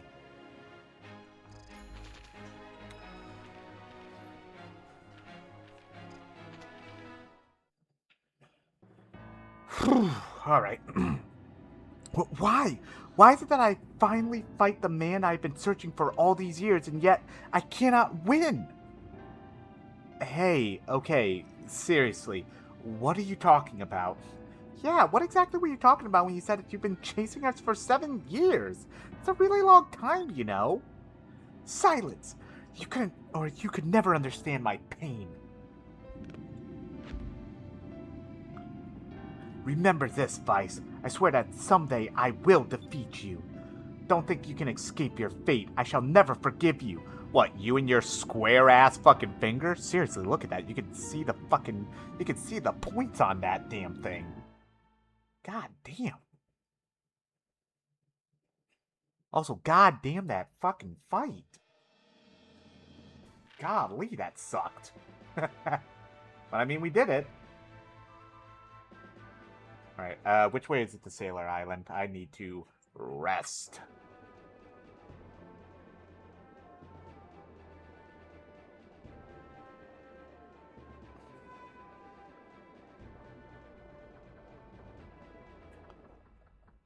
But yeah, I genuinely forgot about the Delta Shield strat. That's pretty much the only way you can really take on Piastel, and then pretty much from there you just need to survive the Tempest.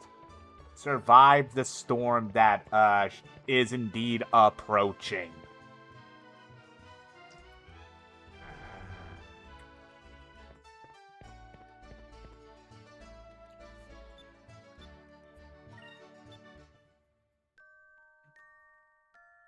So I'm just trying to think, is there any other... I can go back to Pirate Isle to get one more character, or one more crew member. But I think it'd just be better off to get them once I can sail through Sky Rifts and whatnot. Because once I'm able to go through Sky Rifts and the coral reefs, like the rock reefs and whatnot,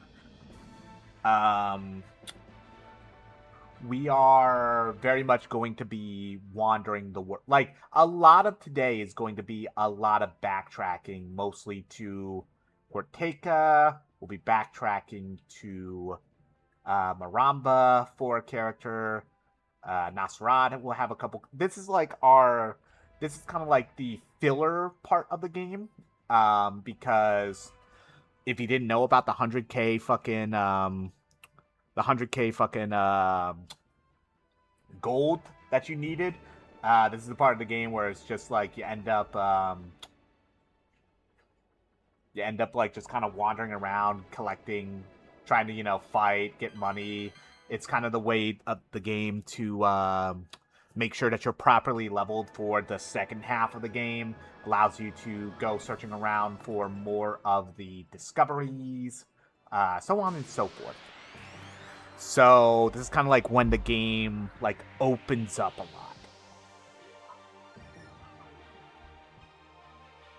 lot. What magic could I use right now? I'm going to what magic could I be using right now that would be helpful? Probably either green or purple. Might as well take green then.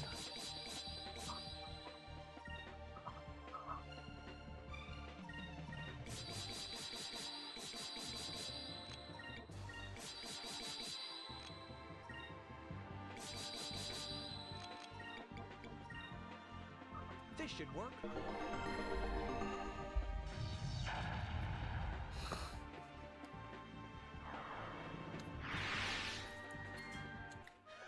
That was easy.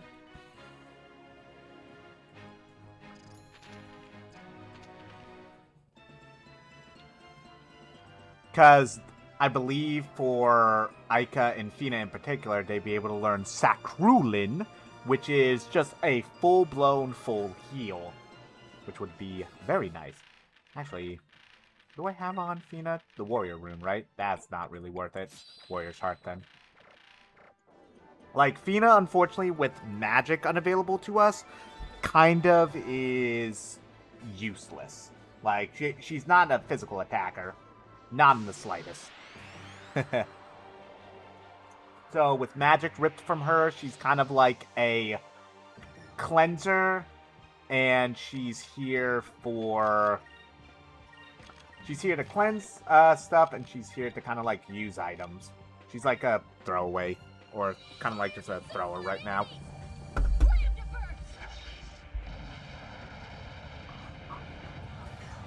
Now, even though these fights are not giving us a lot of regular XP, the amount of magic XP they give is still the same. So, fighting these random fights is still useful for that, because we at least get the magic XP. So, early on in the game, we weren't allowed to go through here because the Nasir Navy was blocking it, and as you can see, since Nasrad has been bombarded by Valwa, yeah. Oh, there's actually a couple people we can pick up. I just remembered that from here. So...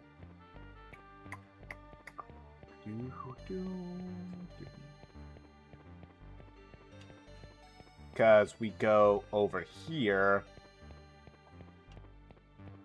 These guys are pretty much the lackeys of a big man up here who's really proud of his fucking cannons.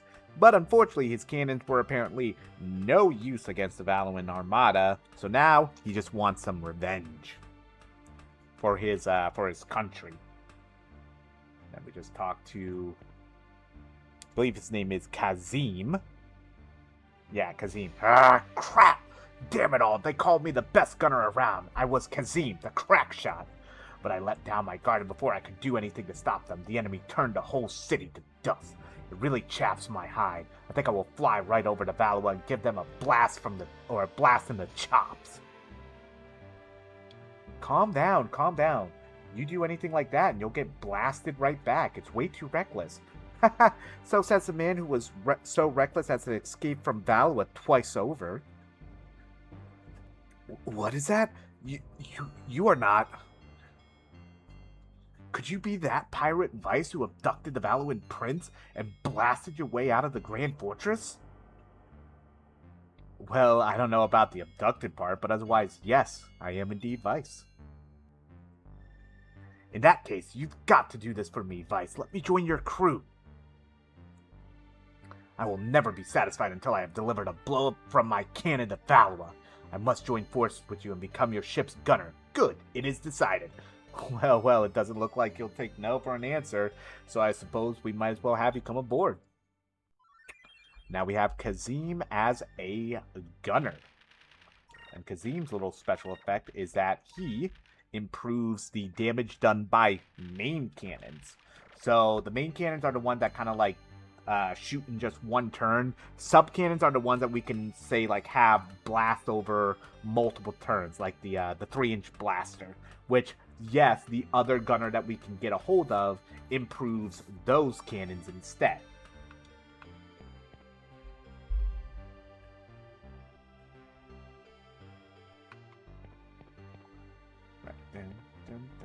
So I know there's at least one more person we can recruit in here, and then we also have to go to the Sailors Guild to sell the cat's coin. Oh no, Kia, I got it. I have my phone right to the left of me to watch chat, and I see those like immediately. But I appreciate it nonetheless. All right, you have a good one, Kia, and thank you. All right, so we can sell the cat's coin here. Yeah, so he'll pay us 20,000 gold for the coin. Hell yeah.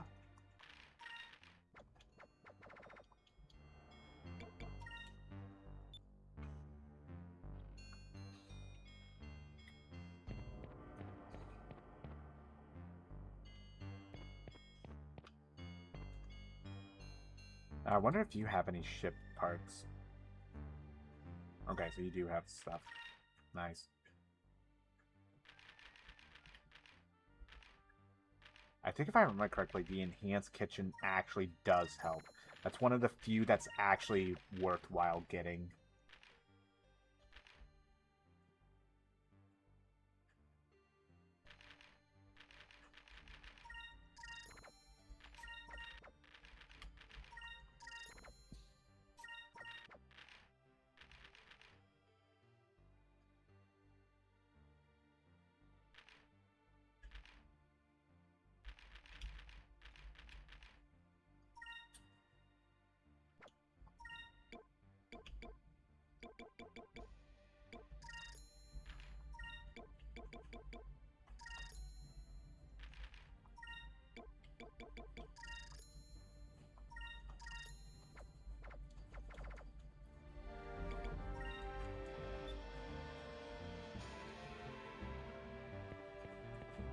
Right. Bum, bum.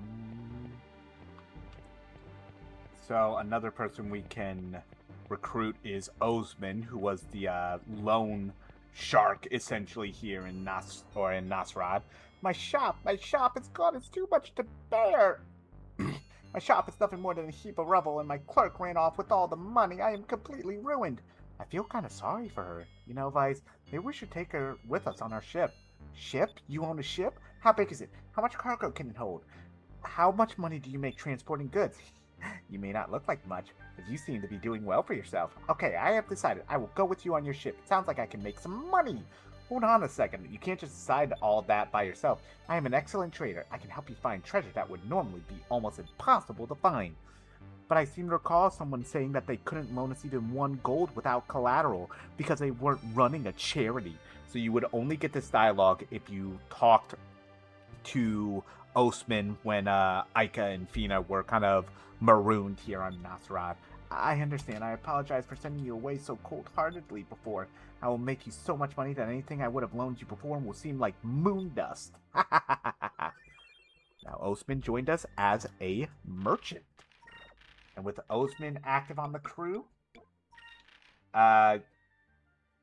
we will increase our chance of finding expensive items. So those are usually like boxes or items that are worth a lot of gold.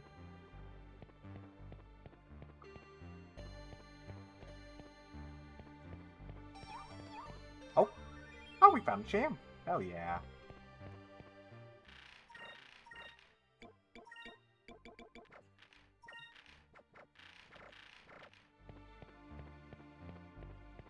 Yeah, now I think both the weapon and the item shop are separated. Oh, no, wait, no, we can still walk over there. Nice. But the bazaar that we went up to grab the Dabu hides from, that's completely shut off now. Right. Okay, yeah, so nothing new here. Really, the only things we had here were to pick up the 2 new crew members and to sell the coin. I think it's only 2 crew members, too, by the way. I'm trying to think. Yeah, no. Because the next crew members... I'm trying to think, where would be the next crew members? I would need to be able to go back to Horteka, which that means we need to go over to Crescent Isle first. Okay.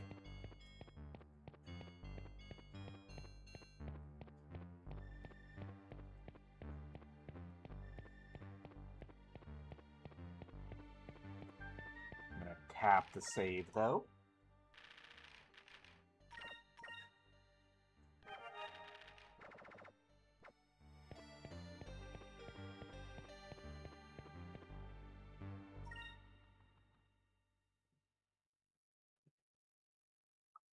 Alright, and now we'll head our way over to back to Crescent Isle, which will soon become our new home. And then once we get the ability to fly through sky rifts and so essentially what sky rifts are all these kind of like walls right here. Even in the Little Jack, we couldn't fly through them. But once we get the engine upgrade, say like to get to Horteka over here, before we had to fly through here and then take the entire South Ocean down and wrap around.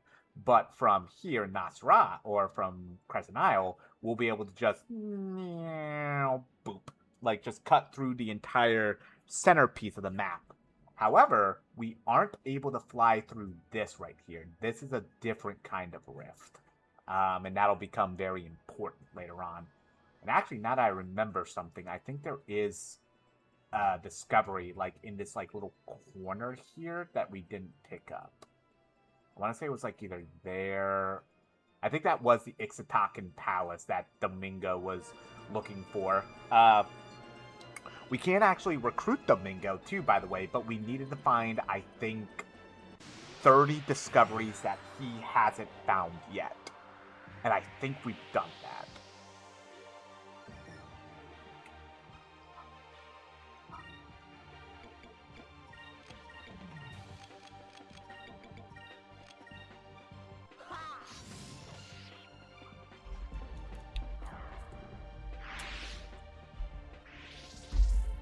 And even if we haven't, I'm pretty sure we're close to it.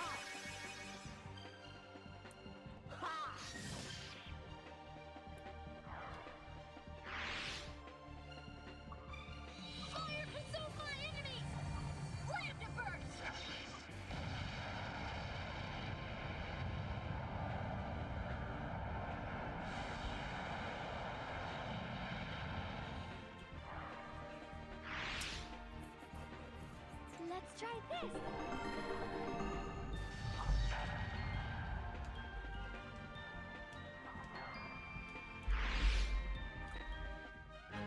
We did it!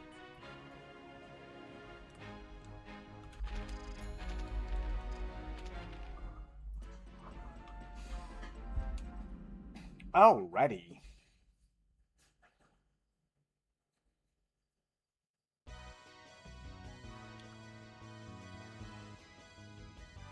Vice, this is pretty amazing, huh? Hey, Enrique. How's it feel to be outside the Imperial Palace? Huh? Oh. Everything is so beautiful. I've never seen anything like it before. Looks like someone's a little airsick. Perhaps all this traveling is a little rough for our sheltered prince. Yes, you are correct. I never realized that sailing could be so rough. But this was my decision. I can't let a little air sickness slow me down. Oh! Enrique, are you going to be alright? Well, looks like this is going to be a long trip for Enrique. Yeah, don't worry, Enrique. Once you get used to sailing, you won't get sick as easy. I'm sure you'll be okay. Hey, took you guys long enough to get here. Oh, no, wait, no, I got them fucking mixed up. Hey, it's good to see you. You're Vice, right? Gilder told us that you needed a crew. We're here to report for duty.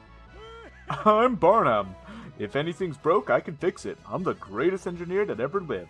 That's a nice-looking ship. If you want, I can get her running smoother than ever. Crank it up a few notches, give it more power. I'm Ishmael. You want something built? I build it. You don't want something built? I build it anyway. I'll build some buildings for you. You're going to need a base, right? Sure. Thank you. Leave it up to us. But before we get started, we'll need some funds to cover our expenses and labor. First, I'll fortify the hull of your ship so that you'll be able to pass through stone reefs. Then, I'll upgrade your engines so you'll be powering through sky rifts in no time. But it will cost you 25,000 gold. I plan to build you a port and some living quarters first. Let's see. Cha-ching! I'll need about 75,000 gold. What a bargain! What? So altogether we'll need to give you 100,000 gold? Well, the Delphinus does need some modifications. We're going to need more than a couple of caves to call this a base. Enrique is right. Let's put off our search for the other crystals until we can get 100,000 gold to pay these, gentlemen. Yeah, so in reality it was 80,000 gold because of the cat's coin, and Luckily, we're fucking loaded, so let me just pay these motherfuckers. Just punch through his beard. Yep. Yep.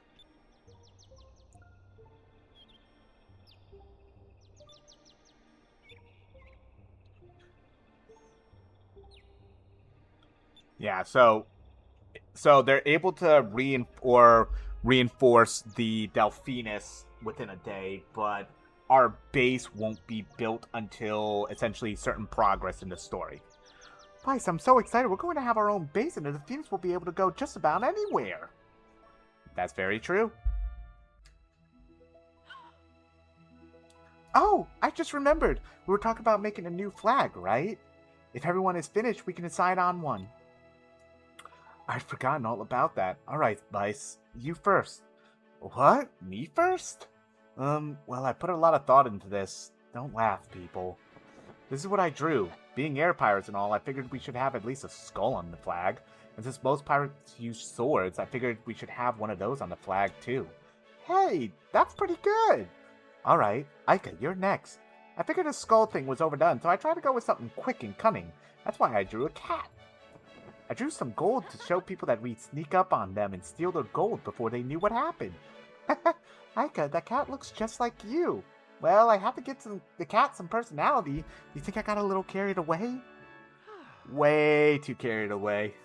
Alright, Fina, it's your turn. Well, I felt that skulls were a little too scary, so I wanted to make something happier. The word Delphinus refers to an ancient creature that lived in the seas, so I drew one of them to show everyone what our ship was named after. Wow. There's no reason to be embarrassed, Fina. I don't think that there's ever been an air pirate flag that looks like this. I like it. Well, that's all of them. Vice, you're the captain. Which one do you like? So, I will openly admit I usually choose either Fina's or Vice's. So, we're actually going to make this a little fun. Because guess what? Boop, boop, boop. Now we have the Wheel of Flag. So, we have Vice, Aika, Fina. I'm going to casually look away, spin this. Whoever's name it lands on, we will be picking their flag.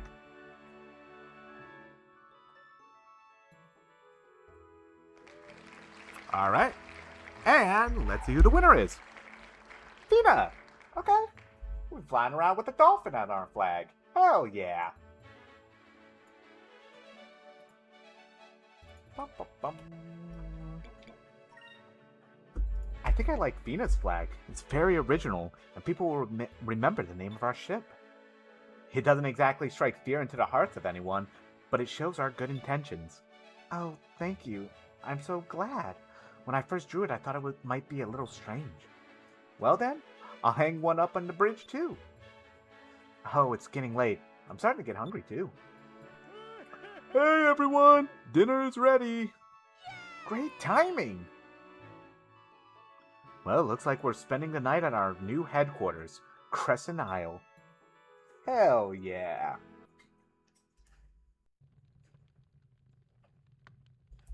Well, the improvements to our ship are almost finished, and pretty soon we'll have an actual base on this island.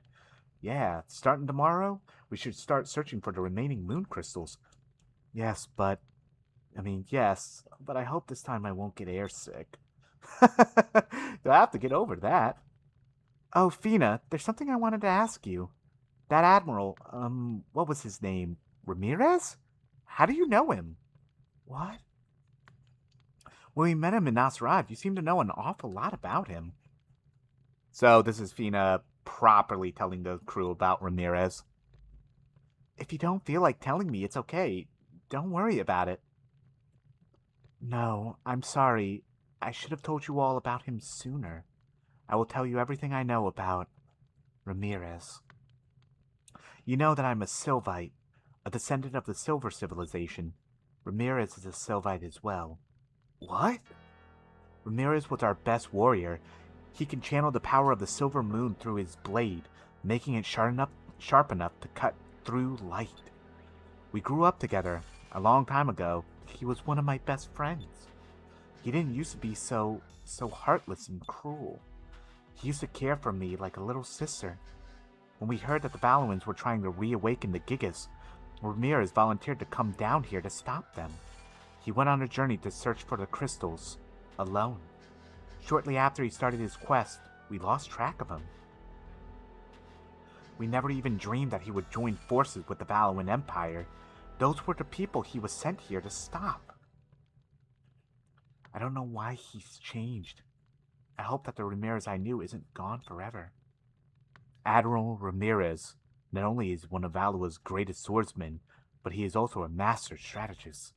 He used to be Gaussian's vice captain, but I don't even think Gaussian knows Ramirez's past. Fina. Cheer up, Fina. We're here with you now. 2 air pirates, a Sylvite, 2 crazy old men, a snot-nosed brat, and an airsick prince. Valua doesn't stand a chance against us. There's no other ship that can boast a more motley crew. Vice. Fina, what Vice is trying to say is that you aren't alone.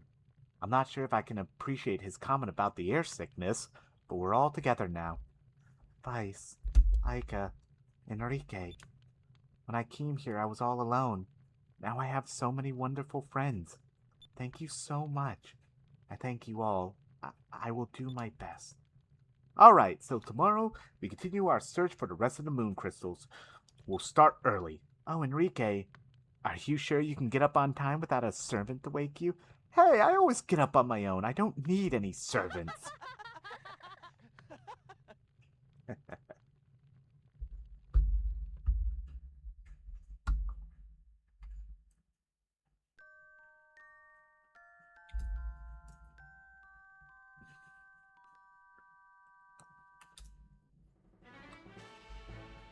Well, it's time. Fina, where should we head next?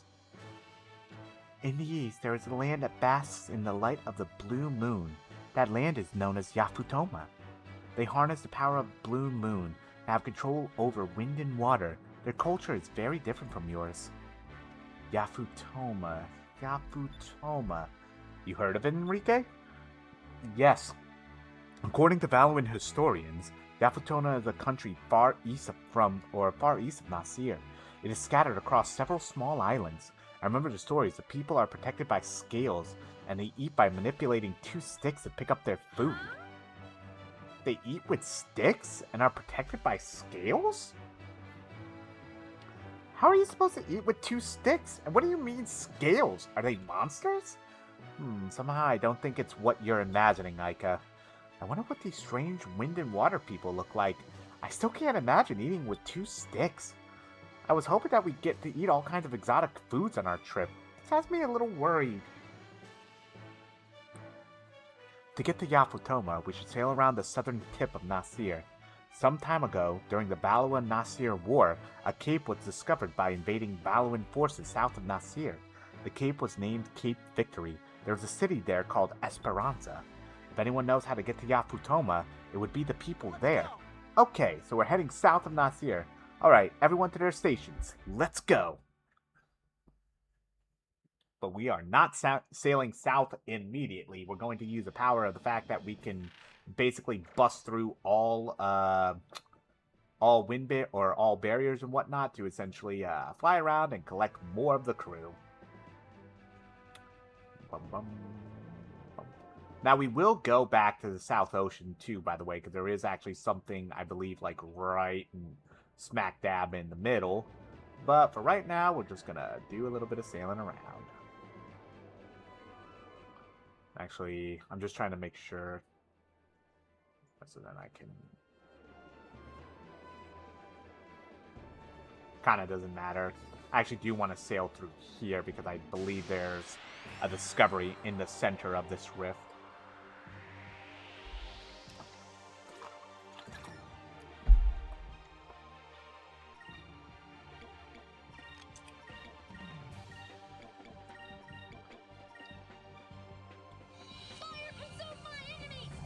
Lamb the burst!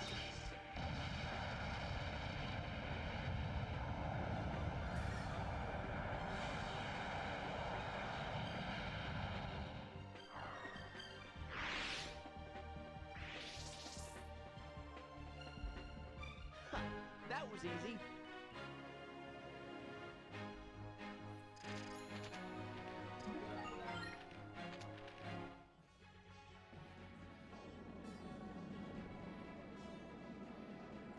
I think it's like right in the center here. Cause like it's supposed to be like Valuin wreckage. Oh, there it is. Ship graveyard.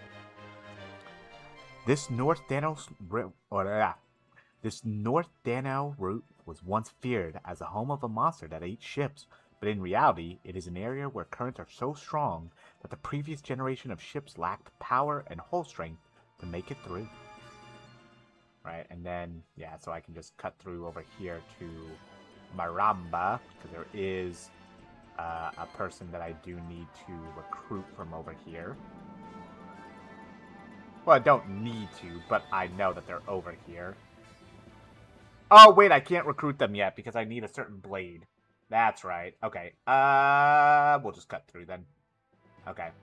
That's right. I genuinely just remembered. I was like, oh, wait, I need a Surian blade, which I will get from... I will get that weapon in Yafutoma. That's right. So I can't recruit her yet. Good thing I just remembered.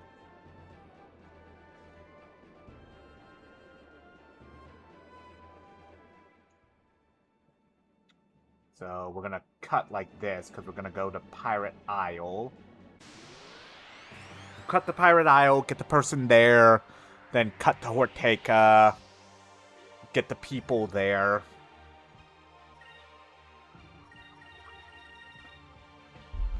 Prepare yourself.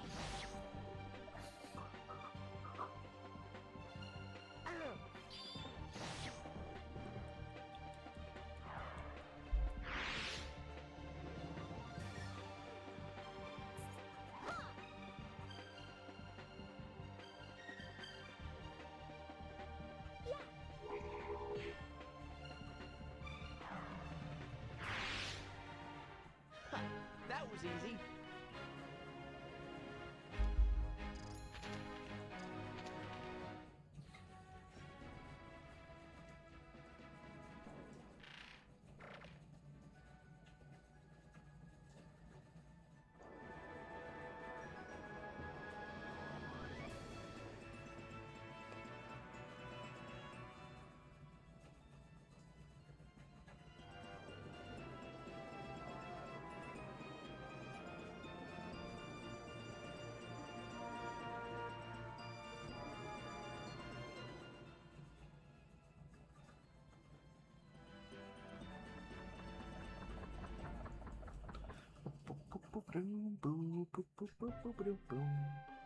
Now, I don't know if I can fight the demonesses yet.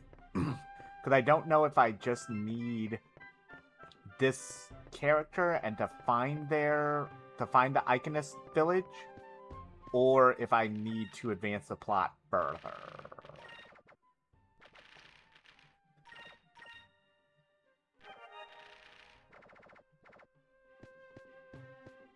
Because the person we can recruit here is actually the dog.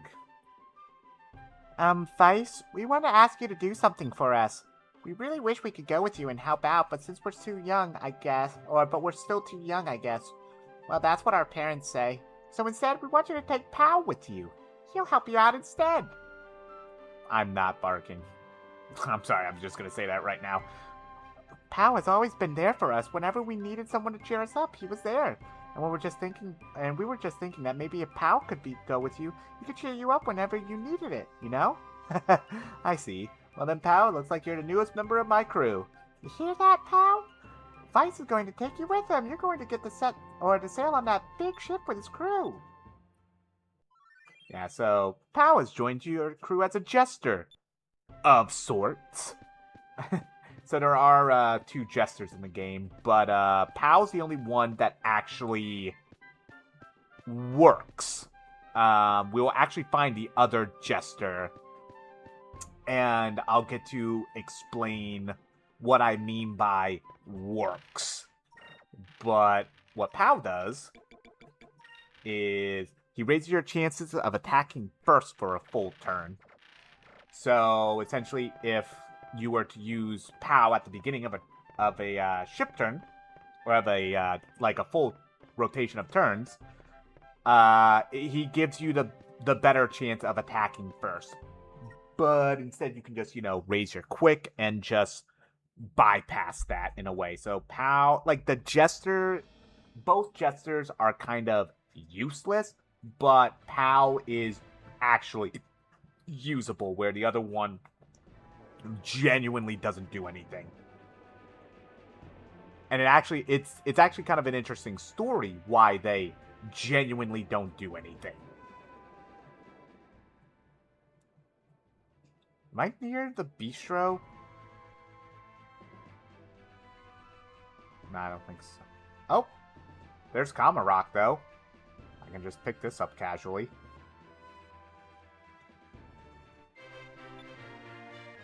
Legend has it that Kamarok was once an island in South Ocean. Thousands of years ago, the winds ripped the island apart and slowly eroded it down over the years to the state that it's in today. Perhaps someday, Kamarok will no longer exist. So Kamarok actually kind of like flies around the South Ocean, kind of like in a certain pattern. So us happening to come across it right then, very nice. Very, very casually nice for us to run across Kamarok. Oh god, there's a lot of them. Okay.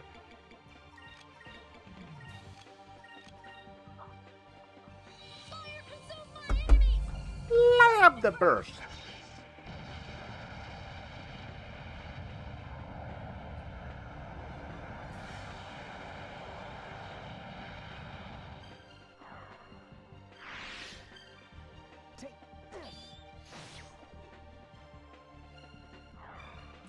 Just a casual crit tap.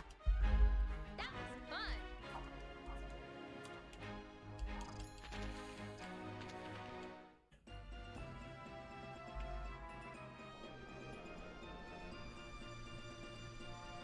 We may have flown by it already then, but there is essentially like a new landmark here in the South Ocean.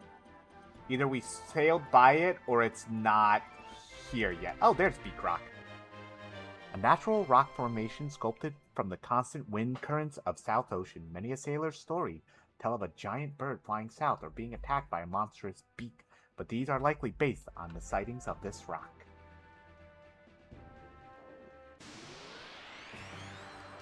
Now, I may just throw on the white map to kind of just get us through here a little bit quicker.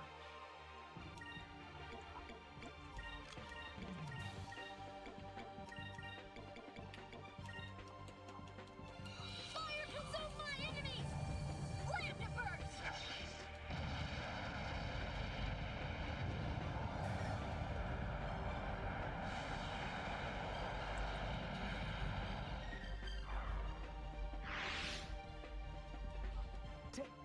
Now just know that the white map will just cut down the amount of encounters. It won't necessarily stop them.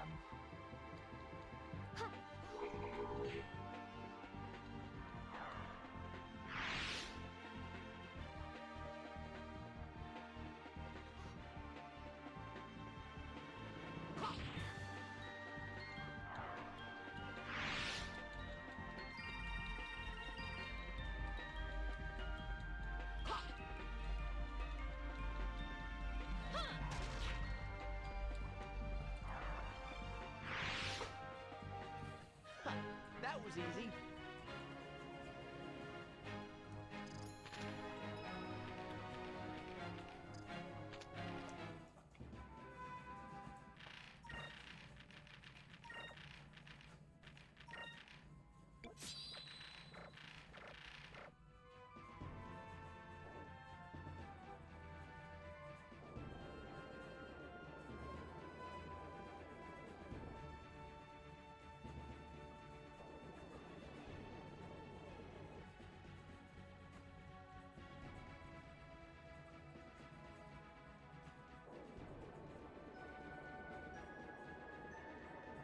Or maybe it does stop them. Nope. I had to literally say something, didn't I? It's like, maybe it does stop that.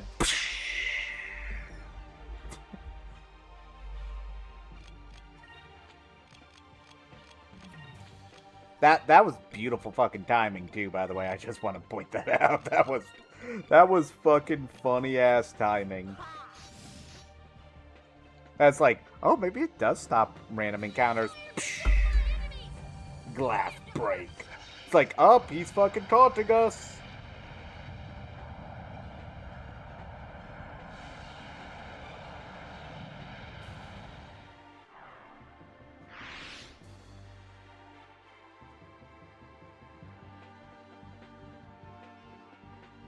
Let's try this.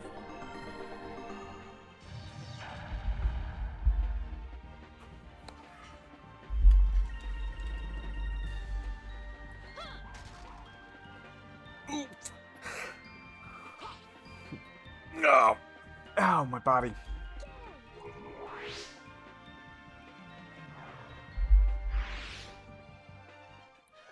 That was easy.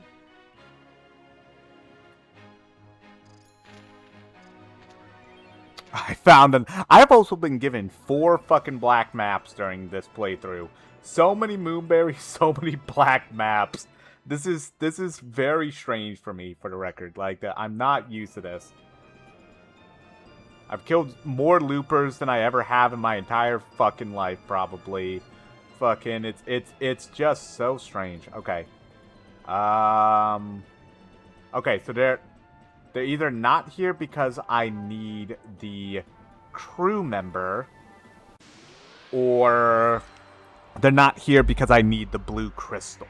One of the two is about to happen. I think I need the blue crystal, but I'm not gonna run. There's no point in running.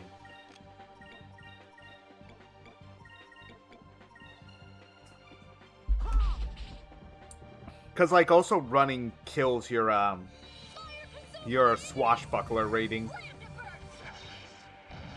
Cause it's like, haha, you're a fucking coward.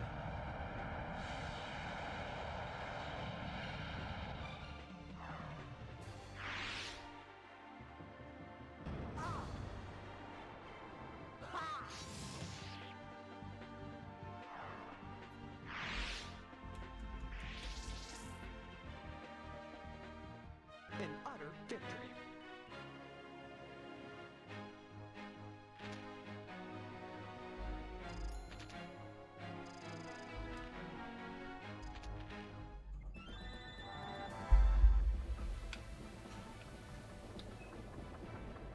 Alrighty. But here in Horteca, we have a good handful of people we can recruit as well. Also, I mean, we just get to listen to the fucking Hortecan music again, which is awesome. So, let's see. Might as well just go back to front.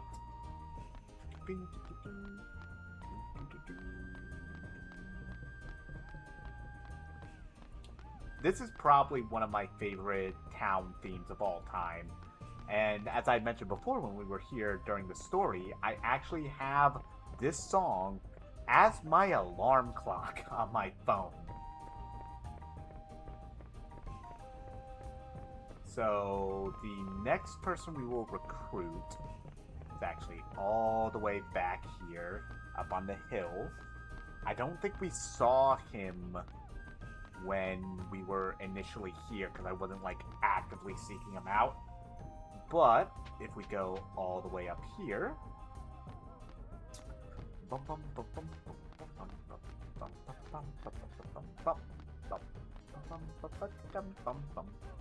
we will see this man, Tika Tika.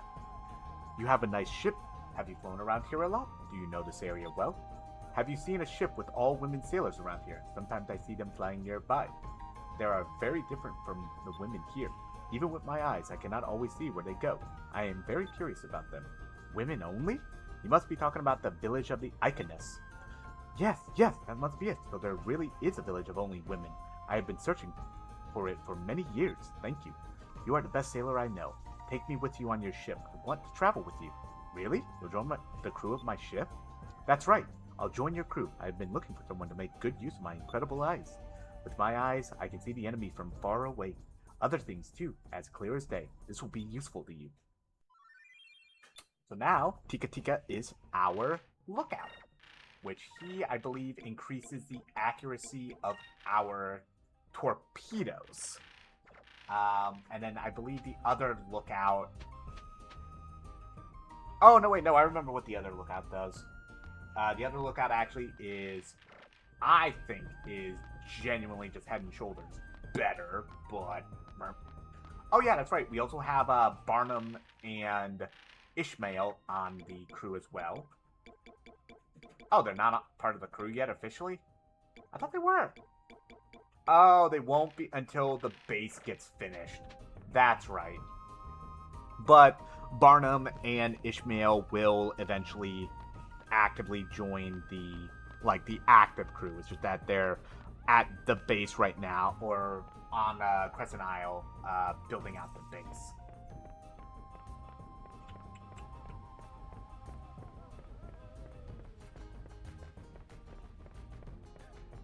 Right, so next will be...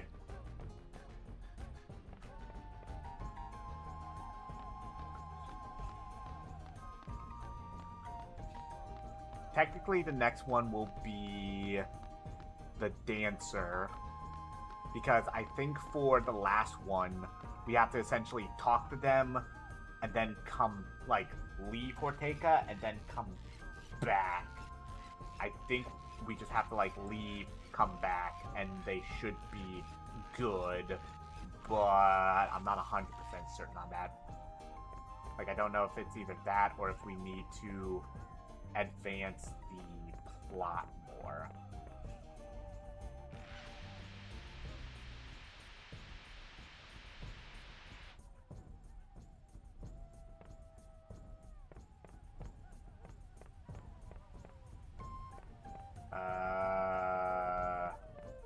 Because I need to get to that other...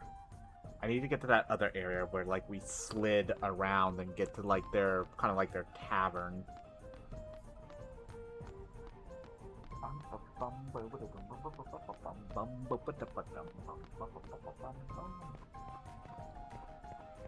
I think this is the...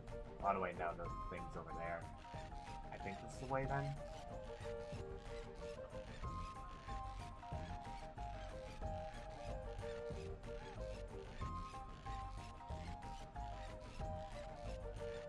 Yeah, I think this is it, because now we'll be able to take the slide down and around. Yeah, this is it. Right.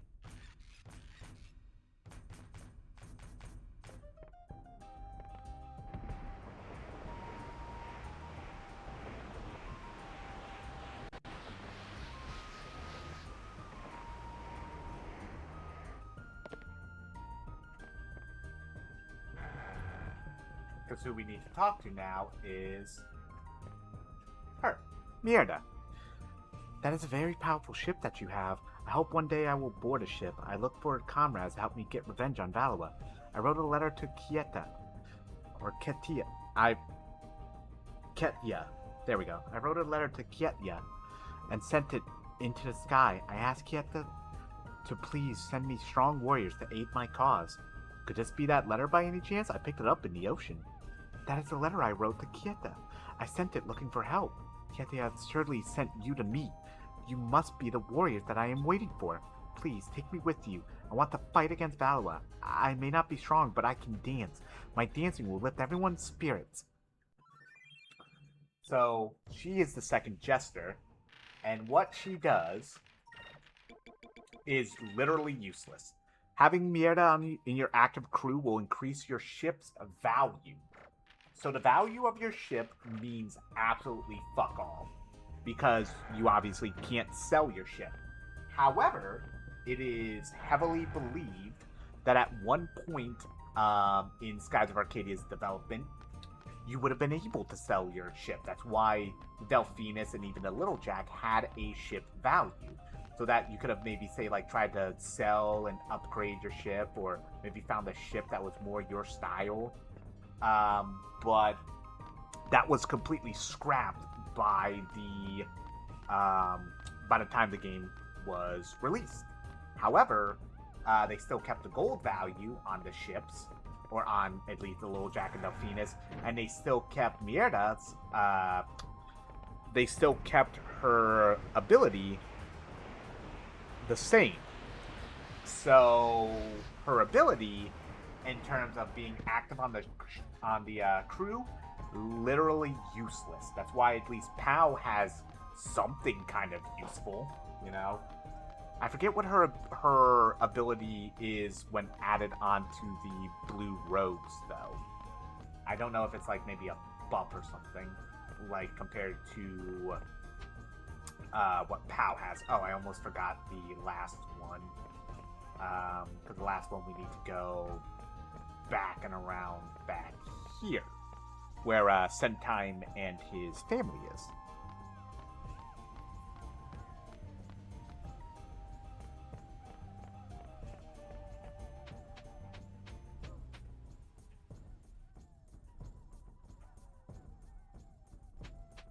But we're not actually recruiting, say, Sentime or anything like that. We are recruiting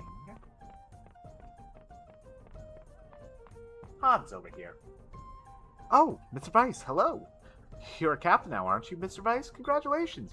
Right now I'm working on as a factory technician, but when my stint here is over, that is, I wonder if you could be willing to take me on as part of your crew. I'd like to be your ship's engineer. Of course, Hans. It'd be great to have you aboard. Really, Mr. Vice? I could be your engineer? Thank you very much. I'm so excited to be working with you. But yeah, so since he's working as a factory technician now, I don't know if we need to necessarily say leave Horteka and then come back. But we essentially just have to come back in a later time to be able to recruit Hans as our engineer.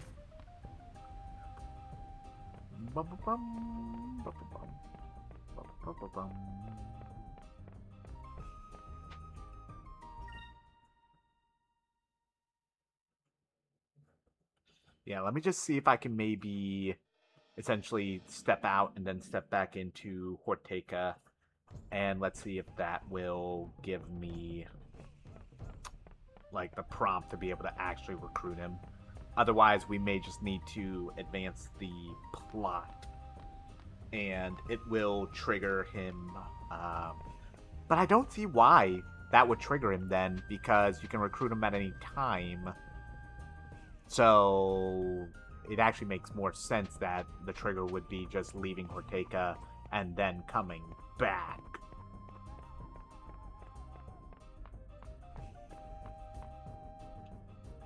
Okay, maybe not. I guess I need to do at least a little bit more. And like, oh, I thought Sentime was over here.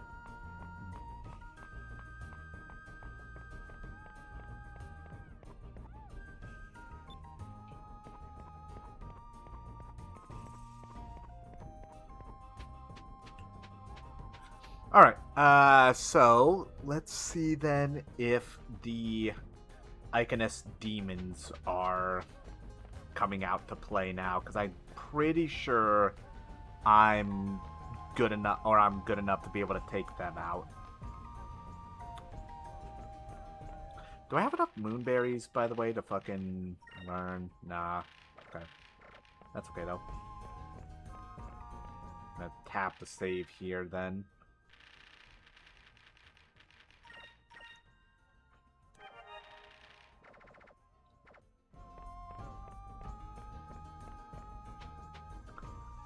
Bum bum bum bum bum.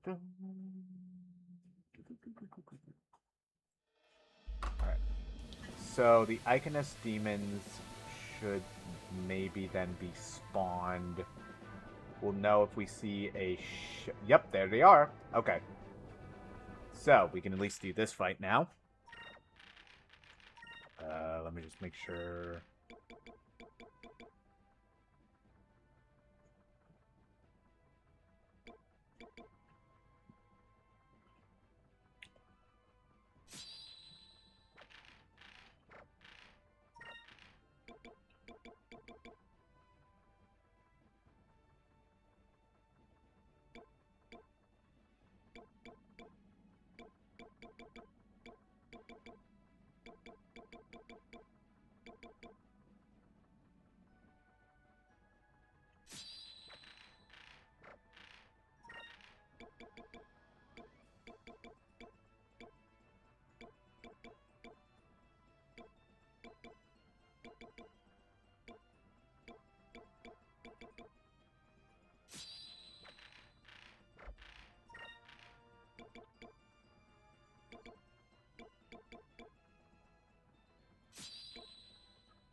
Alrighty. Hey, this looks like the ship of one of the pirates on the Sailors Guild's wanted list. Here we go.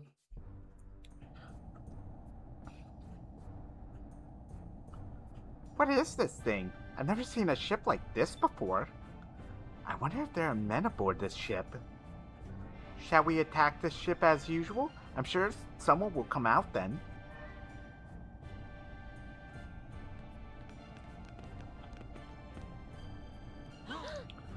What's all this noise? Hey, who are you? Hey! Wow! Oh my! Oh dear.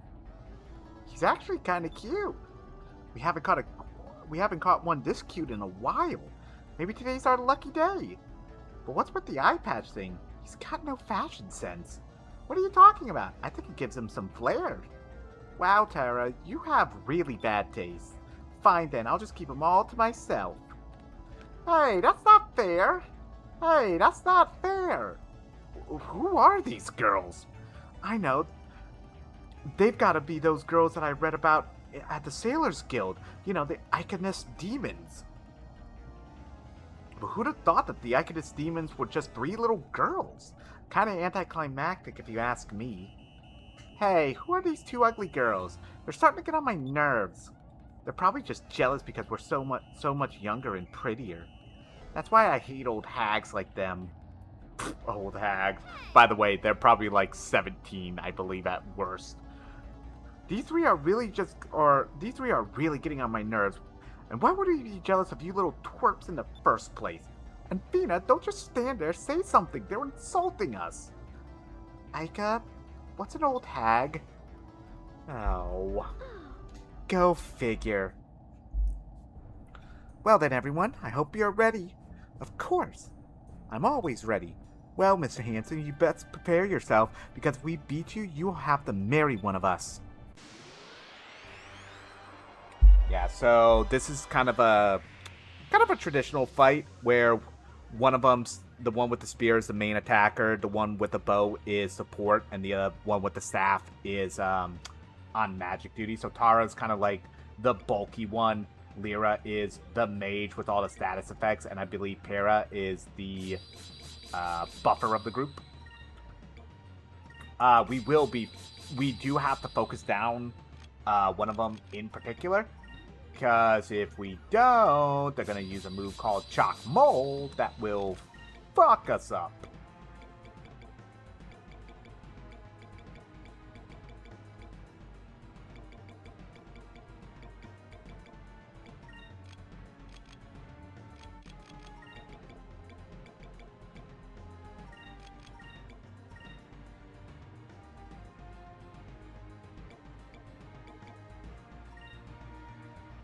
It doesn't fuck us up as much as, say, Tempest Dance, but it can still do half the amount. Yeah, see, this is where I probably should have had the Lunar Cleansing. This is gonna suck without that, but we'll be fine. I'm pretty sure I'll still be able to punch through.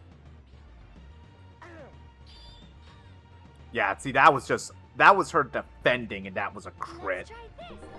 Okay. Yeah, we pretty much just need to focus down one of them, and then, yeah, because if not, Chalk Mold just kind of fucks us up royally. And it's like, it's a party-wide attack as well. The good thing is that, though, the Ixitakan armor that we have on Aika and Vice, at least, will be useful here.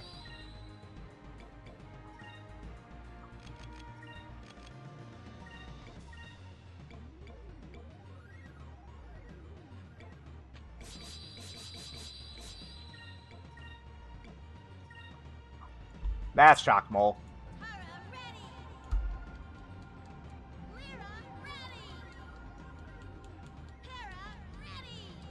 Yeah, boy. I forget if Chalk Mole also, if it causes any status effects. I guess not. Oh, boy. Yeah, and they're all increased now. God damn it.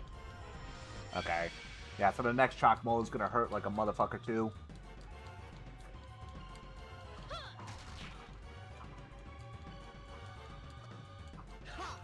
Oh, god damn it. Uh-oh. Oh, no. So God damn it. This should work. And of course, well, actually that works because at least Enrique will use it on himself, so that actually helps.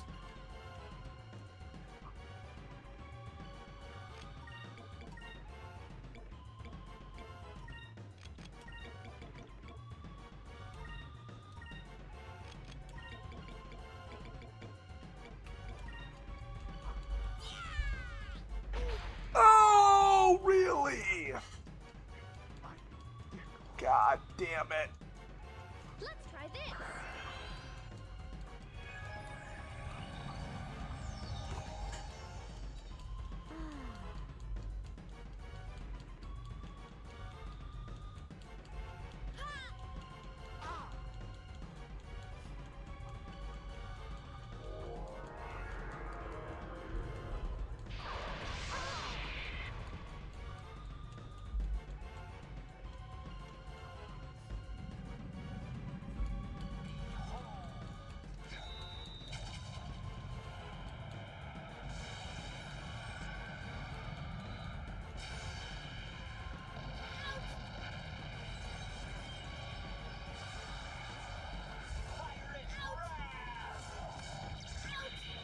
Oh, that just took her fucking out, though. The Chalk Mole's offline. Perfect, actually.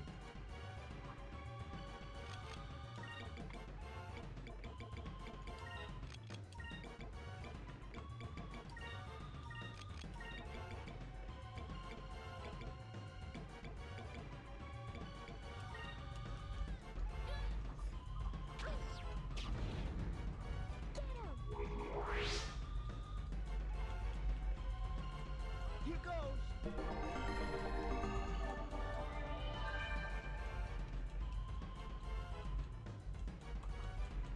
Let's try this.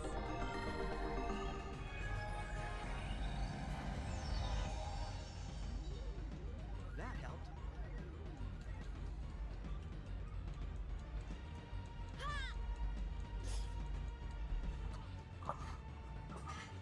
Let's try this.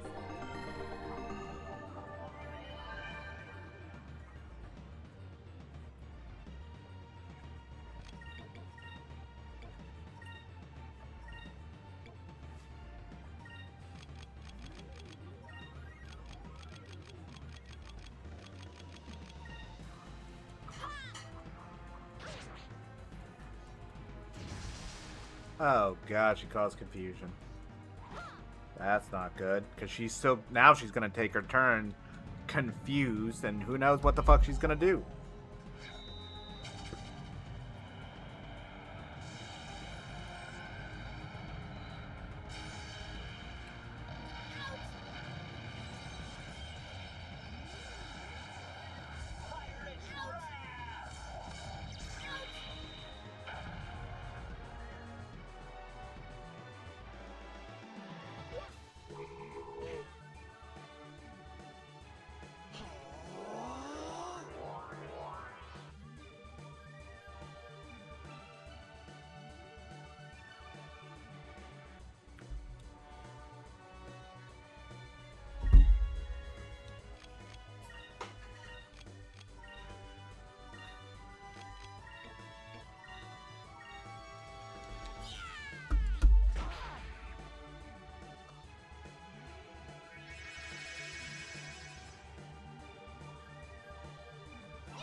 This should work.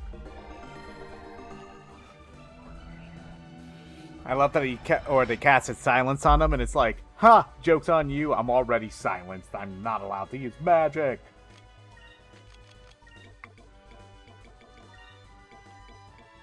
Oh, he's asleep. I was like, wait, what?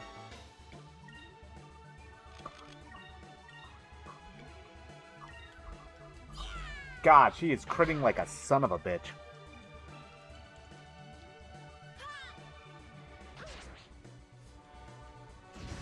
Really? Confused again, huh? Let's try this.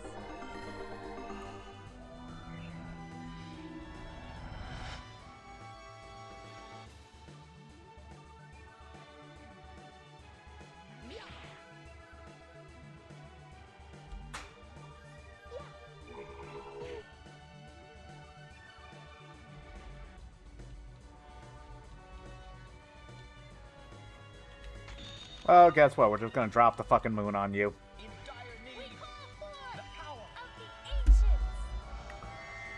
To battle our foe!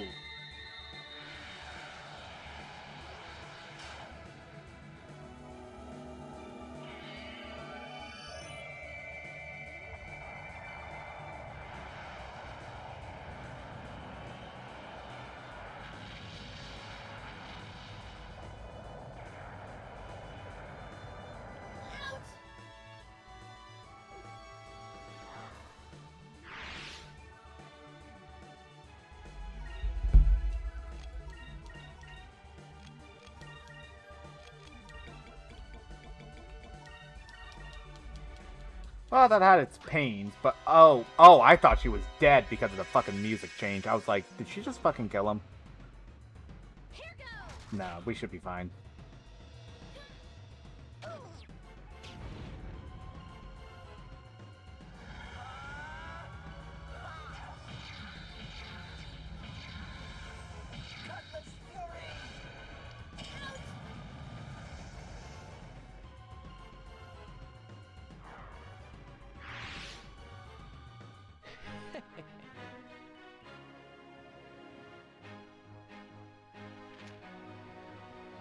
Alright. The Iconist demons went about as well as I expected. Another Aura of Valor, at least, and a Tropica. I don't know what a Tropica is, or at least I don't remember. No way. How could this be?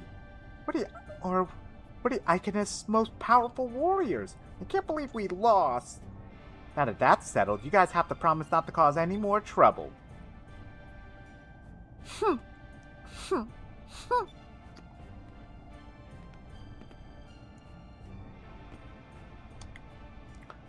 Defeat is defeat. You won fair and square, so we promise that we'll behave. But finding a good and strong man to marry is one of the traditions of the Iconist warriors. One day, we hope to find a man like you. Like me? Well, best of luck to you. Next time you come through this area, you best be careful. We might just come after you again. As for you old hags, you best be careful too. If you don't keep an eye on your man, we might just snatch him away from you both. Hey, just get out of here already, will ya? I'm tired of hearing your jabbering. Farewell, Mr. Handsome. Don't be afraid to come back and play. Christ almighty. If they're fucking 17, by the way, that probably means those girls are no older than 13, and this has just gotten very awkward, and we're going to move on. Let's see, what would be next? Actually, I think the North Ocean is where I need to go next.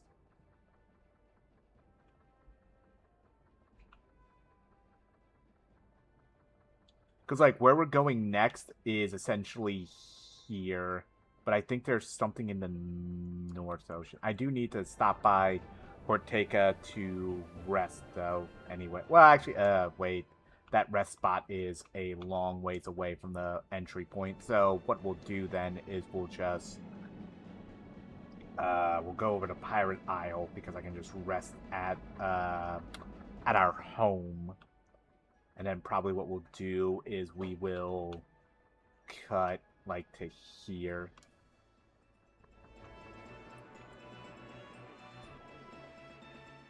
Right? Yeah. Okay.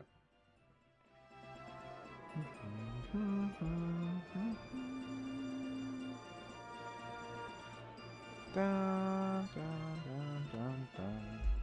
Dun, dun, dun, dun, dun, dun, dun.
Yeah, we might as well cut back that way, or cut to Esperanza. Because I don't think we have enough fish for the North Ocean thing, and nor do I think we found... How many discoveries have we found, then? If I think it's 30...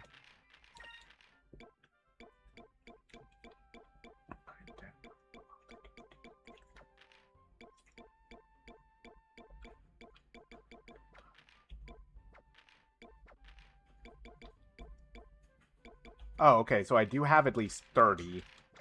So I will probably cut back to the North Ocean then.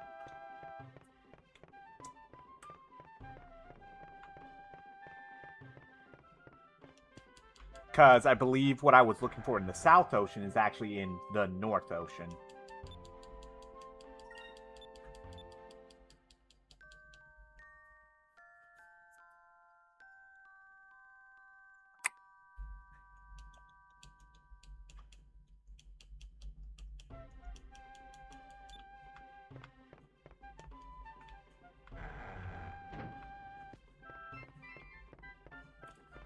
Bum bum bum. Ba ba da ba da ba da ba bum bum bum.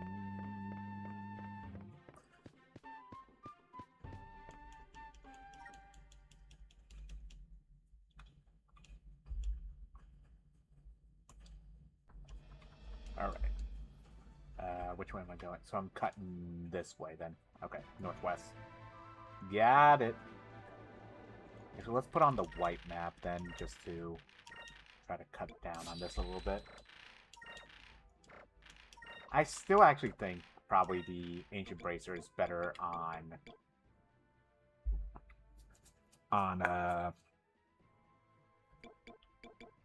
Vice, if anything, so probably just have him wear that back. Like, the captain's hat is good, but the problem you run into wearing it is that you have low accuracy. So, like, yeah, you fucking you pretty much hit every hit like a slam dunk, but you're also whiffing a lot more than you should be. And, like, the Ancient Bracer is best of both worlds in that scenario. So, out here in the North Ocean, we should see that Gordo, the gourmet pirate that we whooped ass, has decided to take up a different style of life.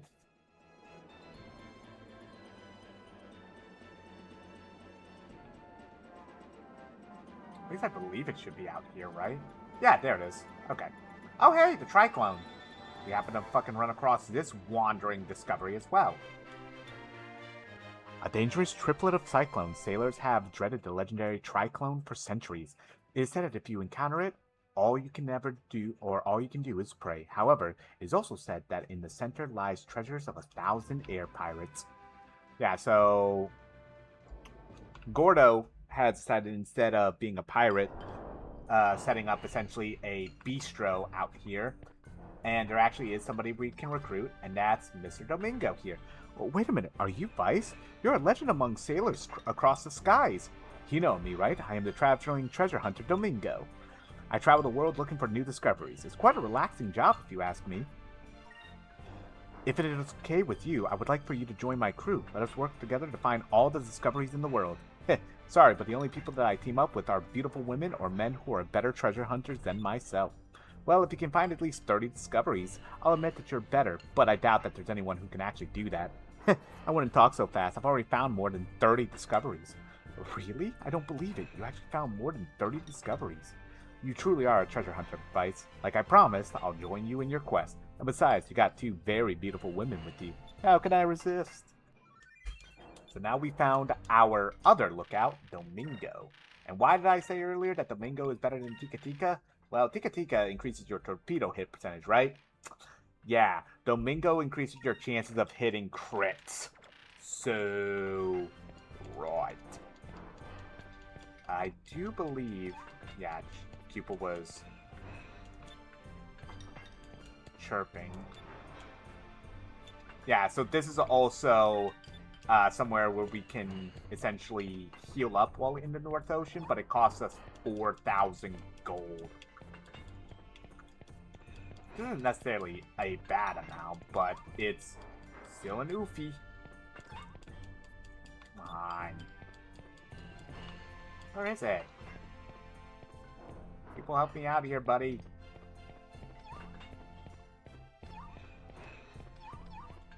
Oh. Oh, it's near the food. Fair enough. What's a Tropica? Rare cord. Oh, increases max HP. Neat.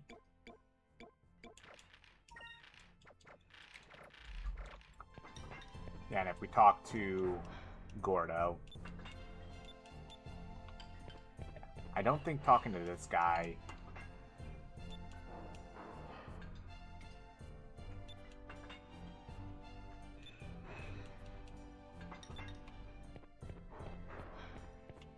And I think like one of these guys here asked for the Sky Stardust. And if you give him it, oh,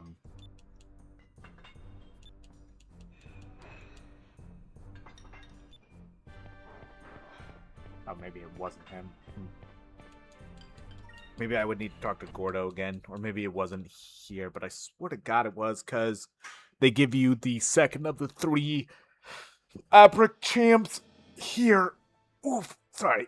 All right, so now we're pretty much going to cut back southeast.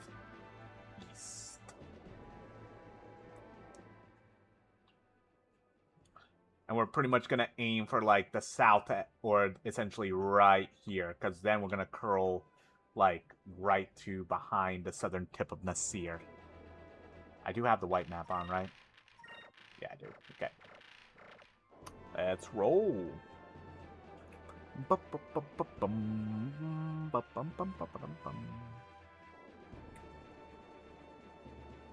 I will have to say, it's been such a fucking joy to come back to Skies of Arcadia.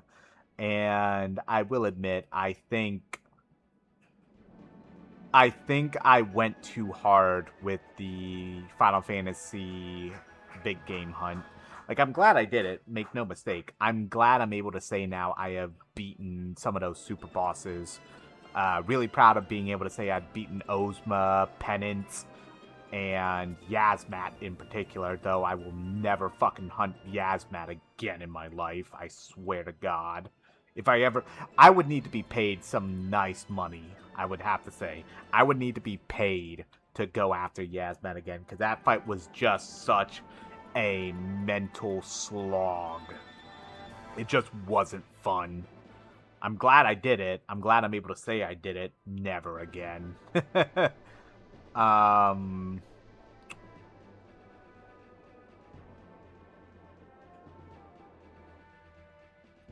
some reason, I thought something else would maybe appear now with Maroon Isle, but I remember now it's somewhere else.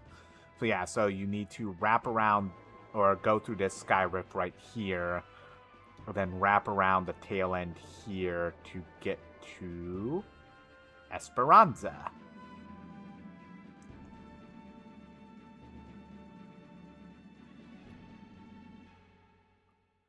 But if I would have done it differently, I would have cut it off at 12, and I maybe would have done like the Pokemon rental randomizer. I'm glad I fought Pride and Joy and whatnot, and Weiss, but it just, it wasn't really worth it, honestly. But hey, sometimes as a streamer, you just need to throw ideas out there and roll with them. But the fact that I was doing Final Fantasy content for over a year, yeah, no, I learned from that. Was absolutely fun, though. Will say that. That Skyrift looks worse than any of the others.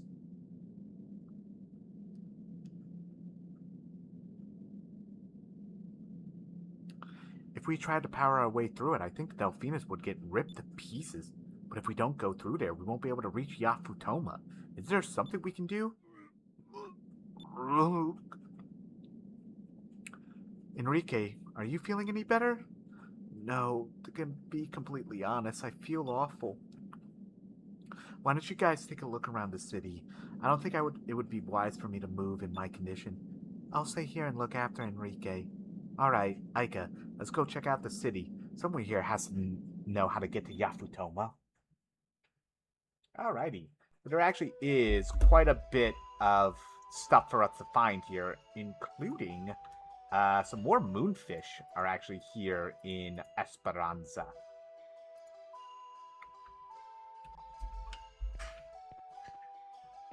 And Esperanza, essentially, and Cape Victory.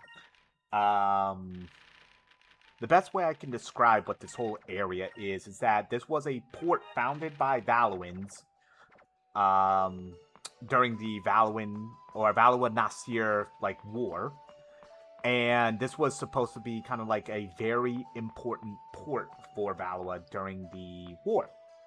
However, after the war, they pretty much abandoned all pretense here. And a lot of sailors came out here for, glory and such, especially to try to get to Yafutoma. But once so many people realized it was nigh on impossible to try to cut through that big fucking rift that Aika just mentioned, this place basically became a despot pit of despair.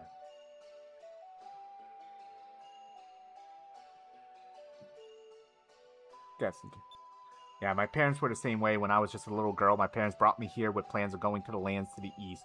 Our ship sank and I've been here ever since, but what a waste. The rest of the world will never be able to see how pretty I've become. Yeah, so nobody here in Esperanza is able to leave. Went down with our ship killed by that maelstrom. Hey, don't worry about it. They were foolish for thinking they could get through the Dark Rift anyway. Yeah, so people, whenever the people of Esperanza hear about people trying to cross the Dark Rift, they essentially look at them as fucking fools. Or suicidal. One of the two.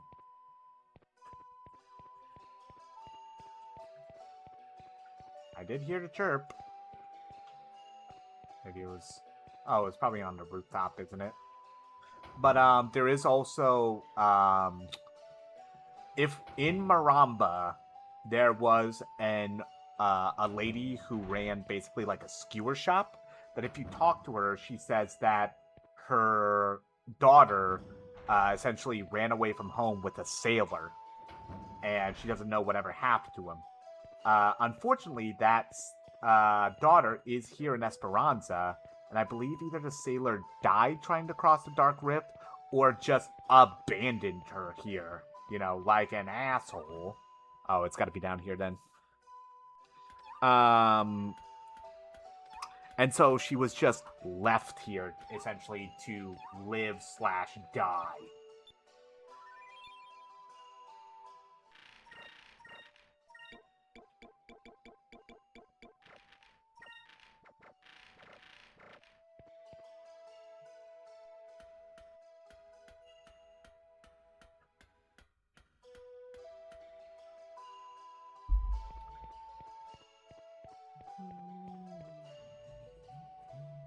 Yeah, pretty much everyone we talk to around here will essentially sound, just completely done with life. To put it mildly, and I apologize for sounding like a morbid motherfucker. Yeah, they're pretty much on the verge of killing themselves, but it's almost like they don't have the balls to do it. So instead, they just kind of wallow in despair and just wait for death.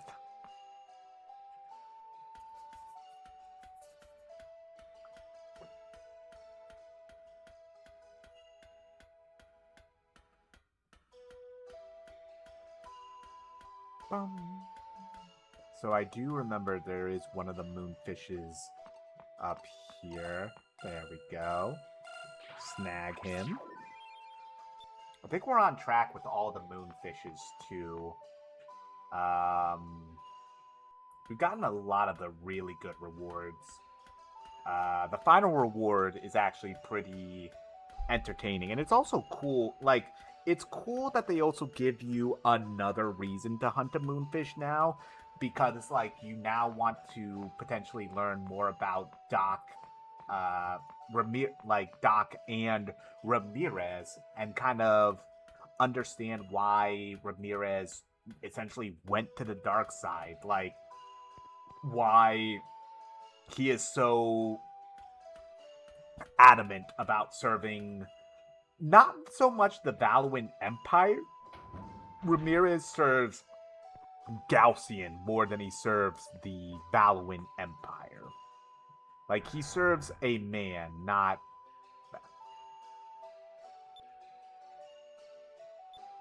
It's like, he doesn't necessarily serve the Empire, he serves his commander, if anything.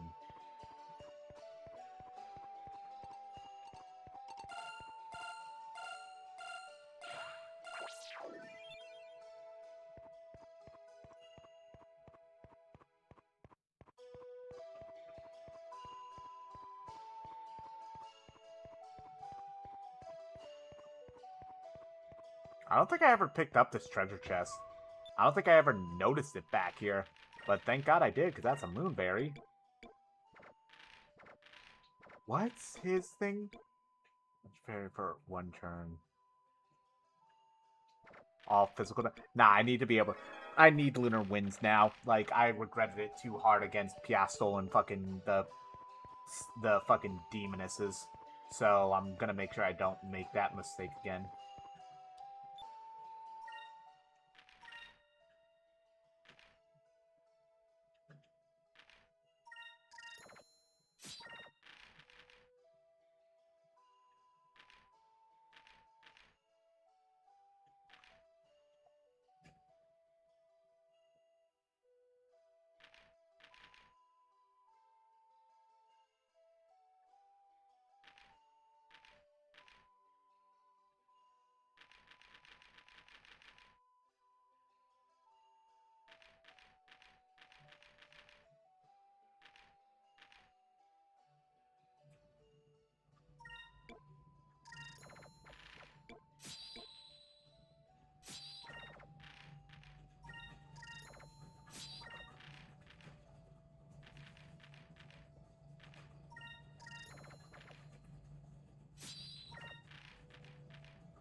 There we go. Now we should be all... Oh, wait, I think he has cannons. Yeah, he does. Yeah, so this merchant's like the everything merchant here. Already equipped. I have Kazim. Do I just full sail it? Or full sail send it? I don't think I do. Nah, I don't. I don't because I know in... Well...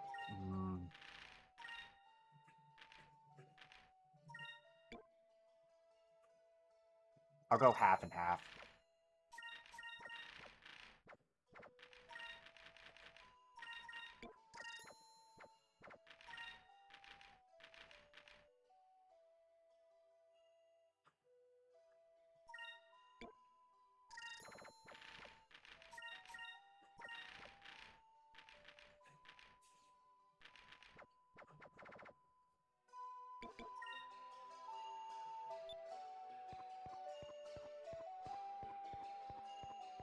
Is there anything else I need? Nah, I don't think so.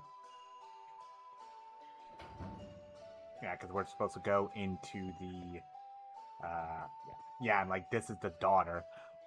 When I left Maramba with a sailor I was in love with, we were planning on moving to a country east of here, but we heard that the Dark Rift is impossible to cross and he changed. And then one day he met another girl and disappeared. He didn't even bother to say goodbye. I was foolish. I fell for such a childish man and threw away a good life. And then we're supposed to talk to this dude over here with the bitchin' fucking mustache. You're not from around here, are ya? Actually, we just came into town and we were wondering if someone here could help us. So you came to me. Well, that's just great. By the way, the name is Don. Now ask me your question and be on your way. Do you know that sky rift to the east? How do you get through it?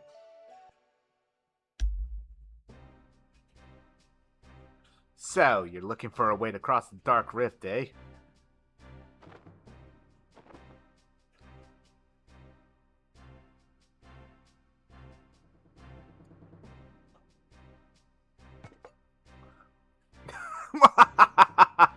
So the world is still full of fools. Huh? What? Are you kids serious? You're trying to cross the Dark Rift? They don't stand a chance. Someone better tell their parents where they are. Kid, that's no ordinary sky rift.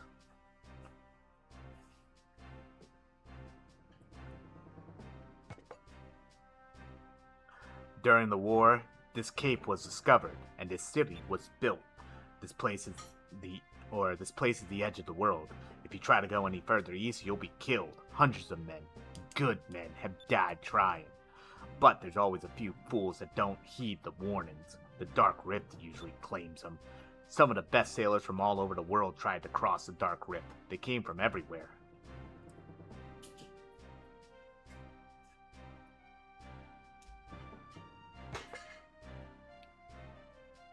One by one, they tried to pass through the Dark Rift. All of them failed. The ships that enter the Dark Rift are either pushed away by the winds, or they get sucked in, never to return. My crew and I lost our ship. We were lucky to survive. After a while, sailors stopped coming.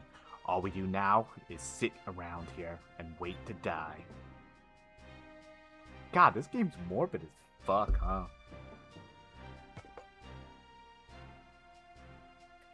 Some things are just impossible, kid. Why don't you go back to wherever you came from and have your mommy tell you bedtime stories?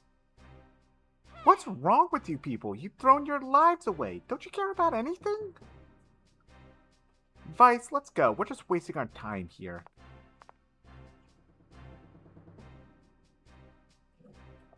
Thanks for telling me about the Dark Rift. Before I go, I just want to say that I've never met a more pitiful bunch in my life. If you lose sight of one dream, replace it with another. Think of how much you could have accomplished in the time that you've spent here. Just because you couldn't cross the Dark Rift, are you just going to sit here for the rest of your life? Because you tried something once and failed, are you going to throw the rest of your life away? There's a whole world out there to see. Don't you have any desire to sail again?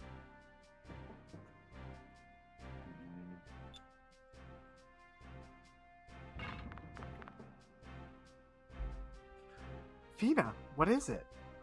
Vice, Aika, come to the port, quickly! The Armada is coming! What? What are they doing here? Aika, let's move. We should hurry back to the port. I mean, Vice is very true. Like, very honest. Like, if you ever fail at one thing, you either keep trying, or if you feel like it truly is impossible, replace your dream with something else, you know? Never truly give up and just let yourself kind of like just wallow in malaise of just the fact that you failed at one thing when you can easily just try something else. And it's never really shameful to just admit that you maybe couldn't succeed on one thing. You know, at least you tried. That's the important thing. Ah, Vice, you're back. I think you need to see this. Oh boy.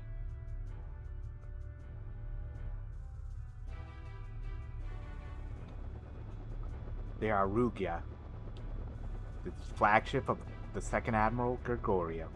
That huge armored ship belongs to Admiral Gregorio. Gregorio is the best defensive technician the Valuan Armada has ever seen. They even nicknamed him Iron Wall. Interesting. He's forming a blockade around the town. Prince Enrique! I've come on behalf of Admiral Gregorio. He has an urgent message for you. I see. Well done.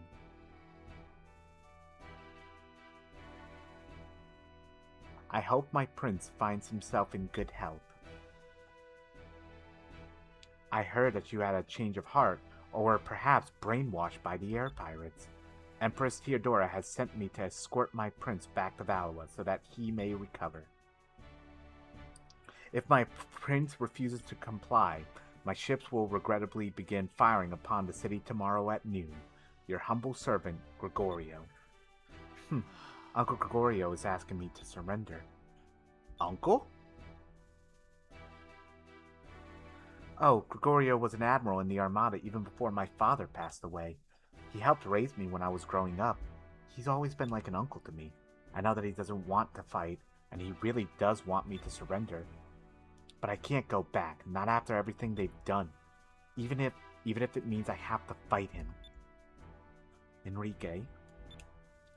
Let's rest up for tomorrow. Gregorio is the most honorable man I've ever met. He won't break his word. I understand. We should rest on land tonight and keep you off the ship until tomorrow. Last thing you need is for your uncle to see you throwing up over the railing in the heat of battle. Great. Now you're starting to sound just like Ica. I'm sorry. Come on. Let's stay at the inn tonight. We're gonna need our rest.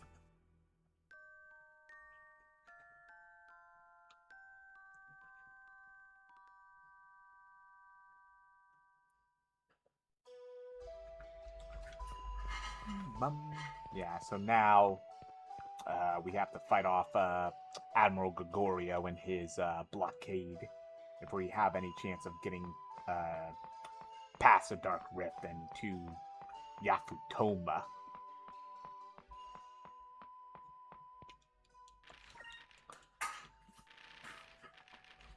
With the pace that we're at, by the way, I would probably guess it's going to take us maybe a couple more weeks.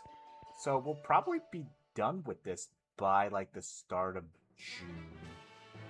It's time to go fight Admiral Gregorio. It's going to be a tough battle. Give it everything you got. Aye aye. Hey, you aren't actually going to fight against the Armada, are you? Huh? You're planning to fight Admiral Gregorio by yourselves? Yep, that's the plan. I don't doubt your abilities, but I used to be a Valuan soldier. I know what the Armada can do. Going up against one of their admirals is crazy. Our ship is the best there is. We're faster than Gregorio's ship, and I think we can match his firepower. But even if you win, you'll never get through the Dark Rift. Like I said yesterday, our ship is the best there is. Our engines are more powerful than you think. And it might just be powerful enough to get us through the Dark Rift. Besides, ever since I was a kid, I've always wanted to see what was beyond the edge of the world. That very edge is right in front of me. I have a chance to do what nobody has ever done before. I have a chance to make history today. If I say that I'm not scared, I'd be lying, but I won't let this opportunity pass me by. The chance to fulfill my childhood dreams lies right in front of me. You don't expect me to just give up, do you? I suppose then no matter what I say, you're not gonna listen. The Dark Rift is a giant vortex. If you can get through one side, you'll reach the eye in the middle. It is rumored that the eye is calm. There are other calm pockets along the edges of the Dark Rift. If you find one of the pockets, you might have half a chance. I see. Thank you. I'll come back here when I'm done. I promise. Yeah, so he tells us that within the Dark Rift, there's like pockets of essentially like air, calm, whatever you want to call it. Kid, you're just like me when I was your age. It's hard for I gotta remember nowadays that probably Don is about my age nowadays, or younger. Oof. Admiral, the Delphinus is approaching. It's moving into attack position. My orders were to bring him back alive, or kill him if he refuses. We must do everything in our power to take him alive. All ships, prepare to attack. The Delphinus is the Armada's most powerful ship. Our adversaries may be young, but we can't underestimate them. Vice, the Armada is getting ready to attack us. This is it. Everyone, man your battle stations. We gotta get past Admiral Gregorio's defenses. We will defeat him, then we'll get through the Dark Rift and reach Yafutoma. Aye aye. Hell yeah. Time for a little air battle. Air pirates come, hand the prince over. You'll pay for kidnapping and brainwashing him.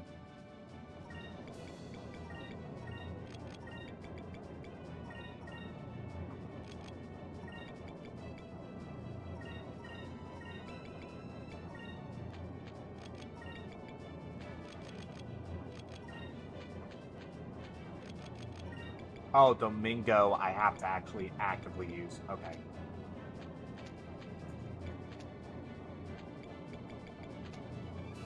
Oh, we can only use one of the crew members, like, once, essentially.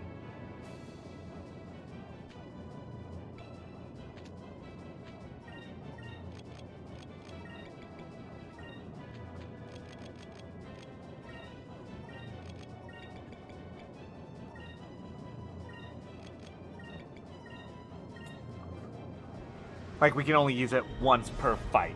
So this is kind of maybe show off Pintas a little bit, or Pintas a little bit, because unless this dude attacks me with magic, as you can see, does nothing. Whole lot of nutting, Captain. Meanwhile, we're just gonna charge ourselves up. Get ready for the Moonstone Cannon.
So we pretty much also have, like, the best crew we can have for this fight. Because we pretty much have recruited everybody we can. I don't think I missed anybody. I'm trying to think, like... Yeah, I don't think we missed anybody. Time for a little Moonstone Cannon. Moonstone cannon, fire!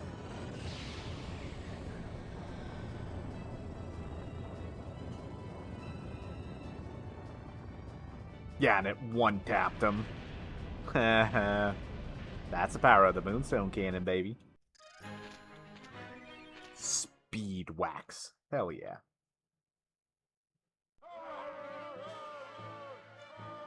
Yeah, go! Turn! No, not that way! You idiots, what are you doing? You were supposed to fire all your cannons right there! Yeah, get them! Hey, they're not that bad! Huh?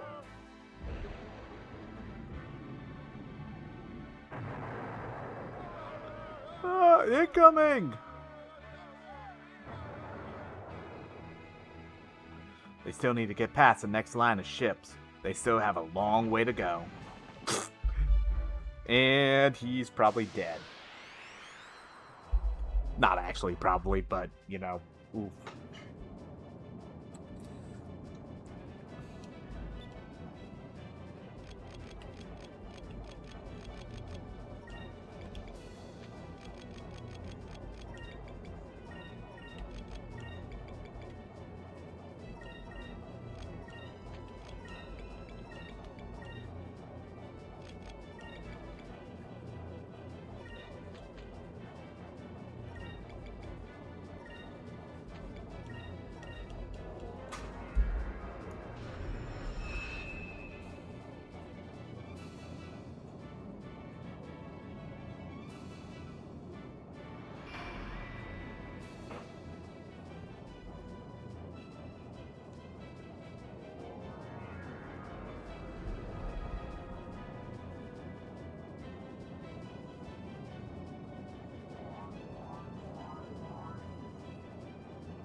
I don't have enough for the fucking thing, but I should still be fine.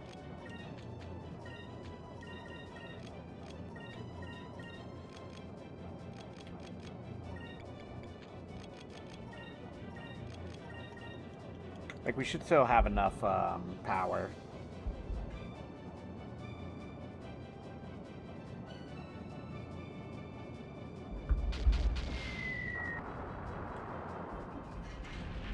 See, like, the little Jack really wasn't able to actually, like, gun down ships like this, but the Delphinus easily can.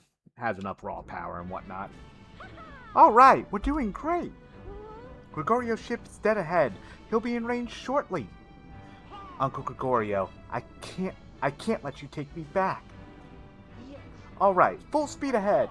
It's now or never. So it's a good thing we picked up that speed wax, by the way, because there's a part of this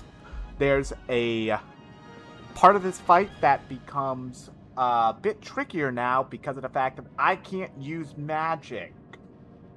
Prince Enrique, please forgive me for taking up arms against you, but you leave me no choice. I will not allow you to escape. You will not get past the Arugia. I never knew how to pronounce that personally, so I know I basically killed that.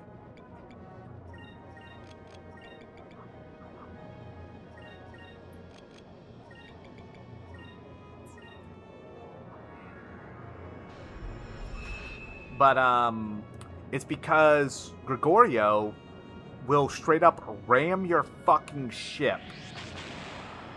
But the way you're supposed to get around it is by casting Quicka, because that increases your speed and allows you to essentially dodge the ram. But I can't use Quicka now, can I? So I'm gonna need that speed wax. And that's the whole reason why they give you the speed wax. Is for, like, that one reason.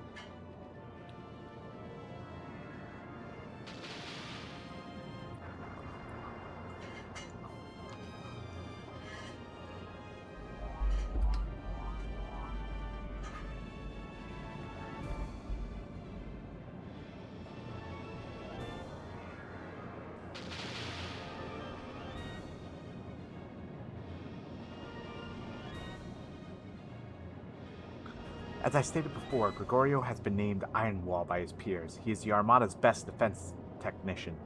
I have heard that he sets up a tight defense and waits for his enemies to make even the smallest mistake. It is then that he attacks.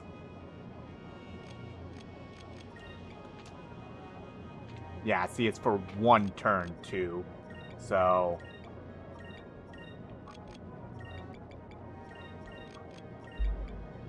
I gotta use it essentially on the right turn, which is on his red. His red attack is the ram.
Yeah, so otherwise he would have just straight up nailed us, and it would have like shook us all up, and he would have just went on the offensive. But because he whiffed, yeah, we dodged his ram attack. Now he's gonna pay.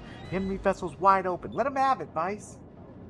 Yeah, so now we just do what we're told and just let him fucking have it.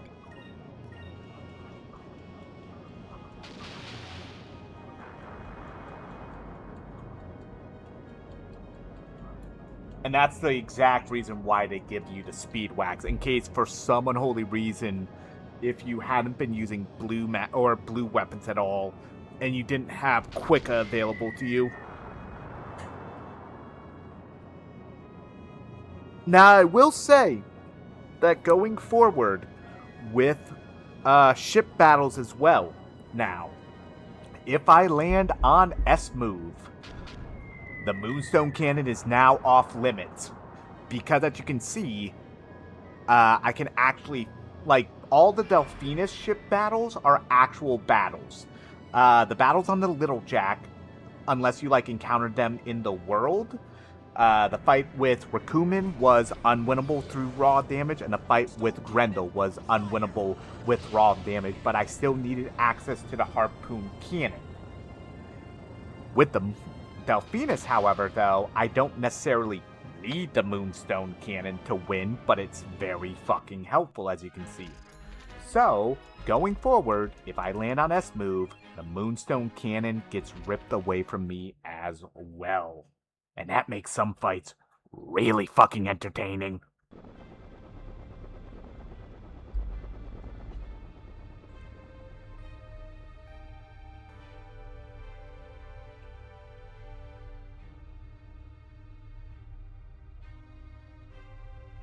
I always thought that if we were ever in battle together that we'd be on the same side. Prince Enrique, is there anything I can do to make you reconsider? No, I've made up my mind. I'm not going back to Valois.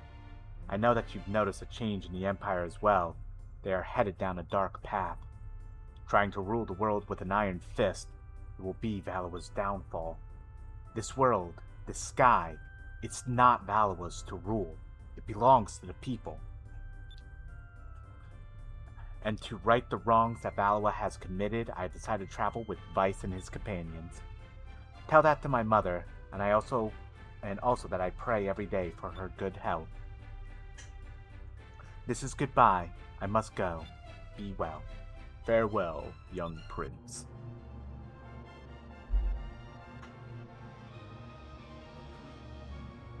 Alright, I do gotta apologize. I need to go use the restroom. Alright, I will be right back.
Alright, we are back.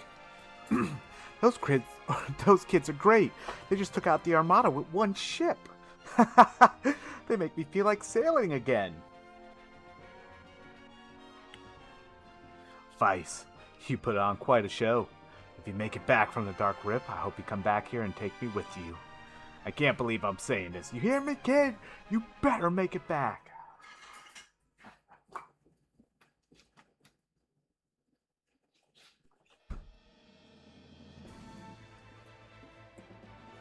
Alrighty.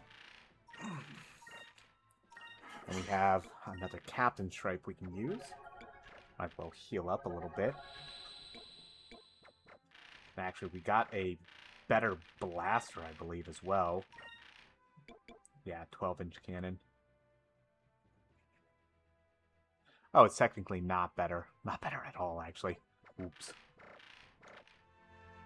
Alright.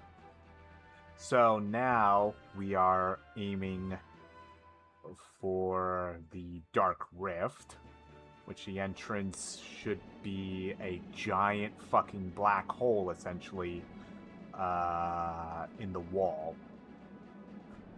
But I do think there are a couple of discoveries found around here.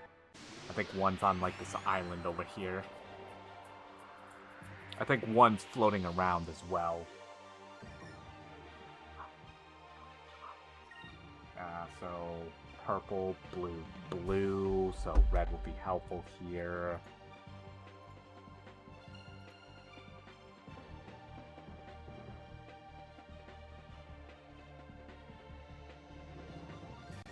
Yeah, let's just keep on red then.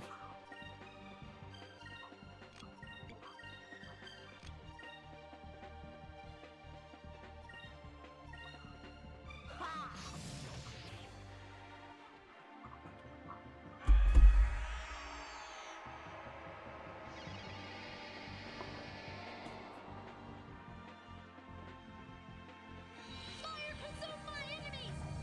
Flame to burst! That was fun!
So now, Fina knows the strongest fire attack in the game.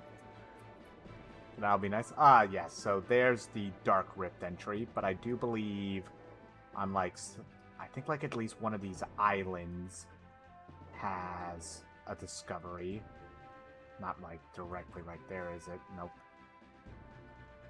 'Cause, like, I know one of them, I think one of them is, like, floating around in, like, a set pattern. Or maybe I just find it, or just find it settled somewhere. I kind of forget.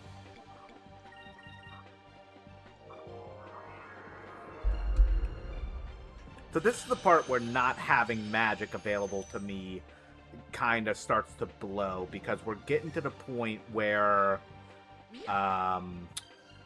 Land the Burst is getting outpaced by typical magic, but we're obviously not getting enough SP to start with to just hard rip a fucking Rain of Swords.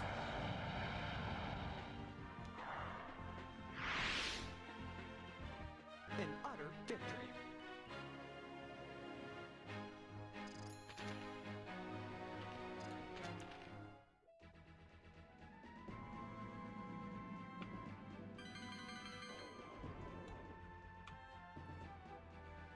Maybe it's on this island then, Because, like, discoveries now are not the biggest thing for me to find anymore, because we already have Domingo. That was kind of like the main point behind discoveries, is not only the gold that you get, but they're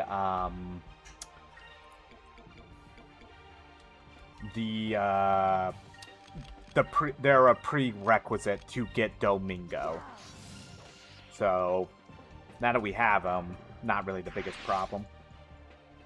And we're pretty good on money anyway, so.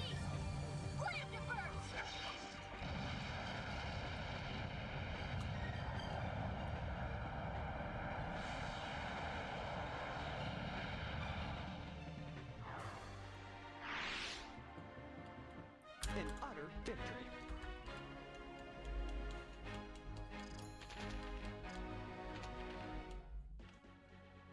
I could have sworn there was a discovery, though, here. Like, on one of these islands. I thought it was.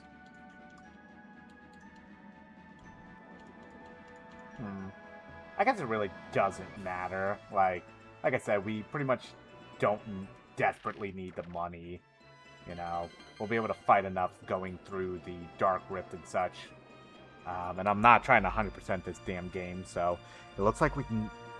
It looks like we can enter. It looks like we can get inside a Dark Rift through here. Enrique, are you ready? Yes, I'm ready. I don't suppose I have much of a choice at this point. We must get through the Dark Rift no matter what. Don't mind me. I will be fine. This is neither time nor place to be complaining about air sickness. He's very right. Now, this is probably one of the eeriest areas in the game, and it's the first area that has this, with kind of like a save space or a save point floating like this, because this is pretty much a dungeon. I don't know if there's like even a direct map of the Dark Rift. I kind of do want to see if there is one, though, just to make, because this place can get very confusing, and I just want to, mostly so that I'm not wasting everybody's fucking time. Hold on.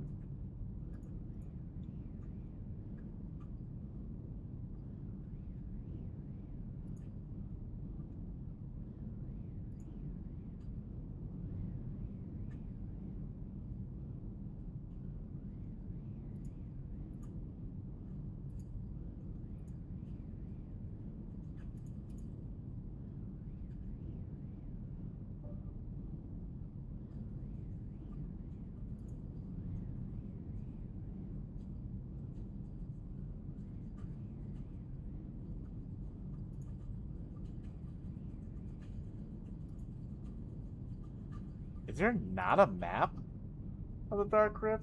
That sucks. There isn't.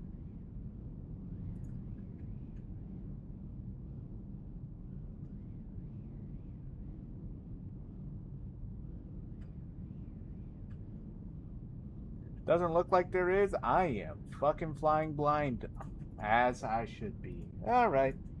Fair enough then. It's just that you can get turned around very easily in here. But as I've grown older, I've grown to appreciate this dungeon, but it's also still a bastard.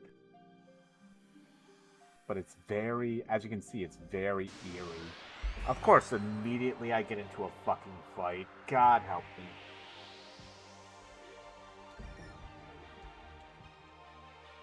They're all facing away, though. Well, actually, we can't afford to wait for Rain of Swords.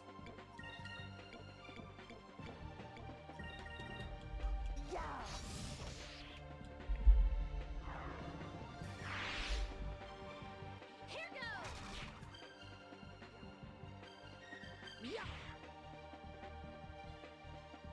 Over there! Because there is actually a lot of good shit in the Dark Rift as well.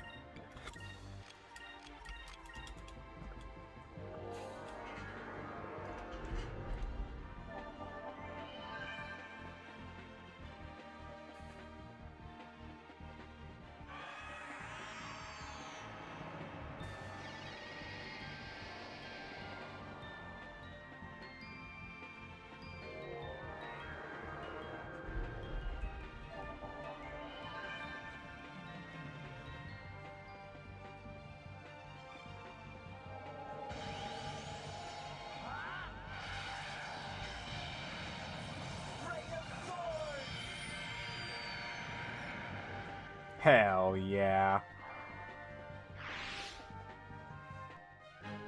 That was fun.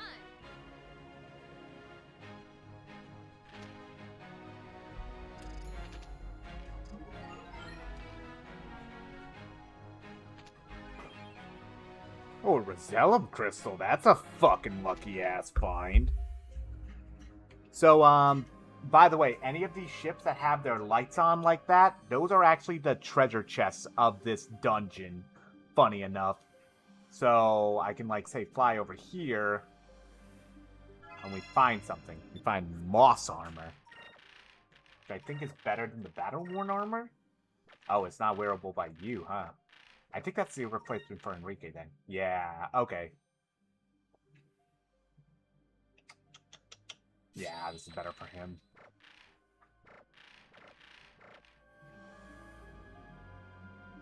Yeah, this place can get, if you want to get everything in a Dark Rift, it can get very confusing. There's even a discovery in here because essentially the Dark Rift is almost founded under the Black Moon. Like, essentially almost like a dead moon. Alright, let's see. So that was Magus, MP by 1.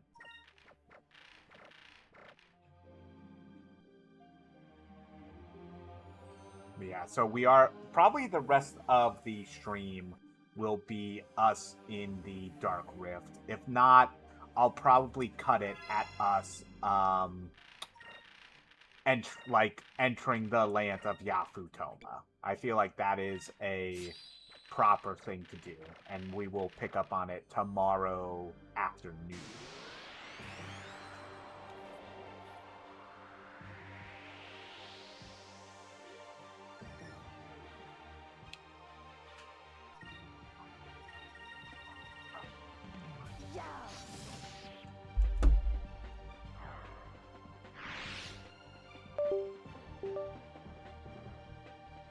Uh-oh.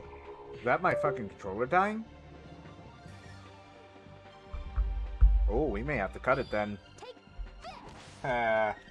Shit. Hopefully that wasn't my controller dying. That was fun. I thought I charged it before the stream. If it dies on me again, we may just have to unfortunately kind of weirdly cut today. But I think I should be fine. I think that was just me, like, an inactive thing.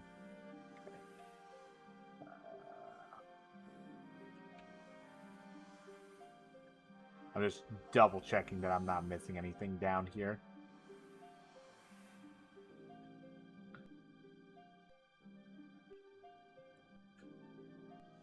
Yeah, there's actually quite a bit of stuff to find in the Dark Rift. A lot of good a lot of good items.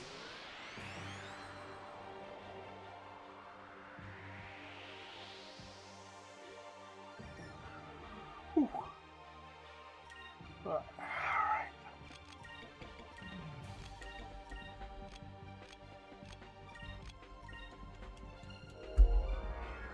Bum, bum, bum, bum, bum, bum, bum, bum, bum, bum, bum, bum.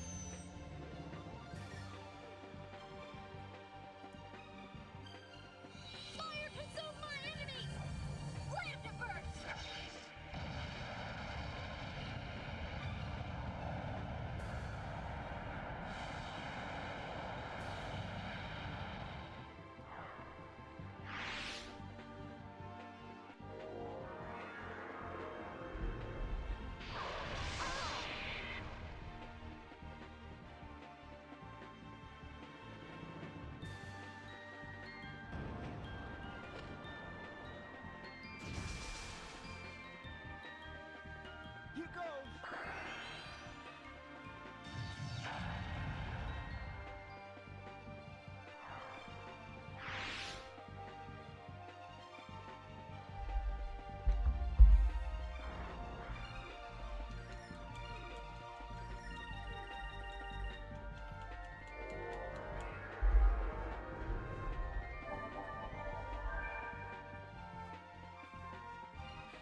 Oh, I think this is actually the Black Moonstone discovery. I think I just need to float to this one right here.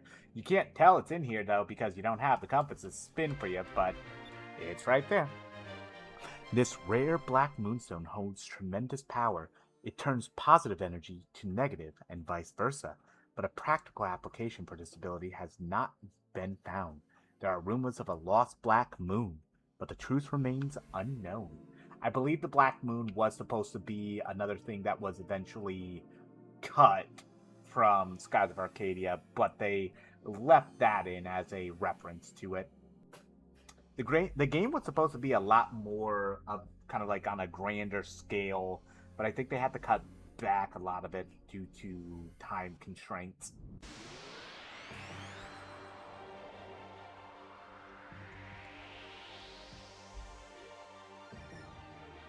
Either that or just like hard limitations, I think.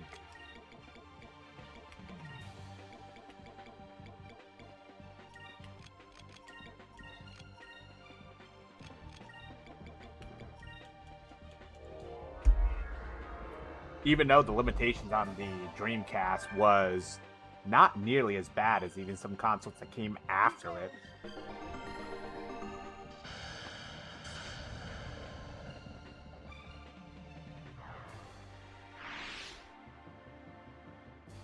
Fire consume my enemies!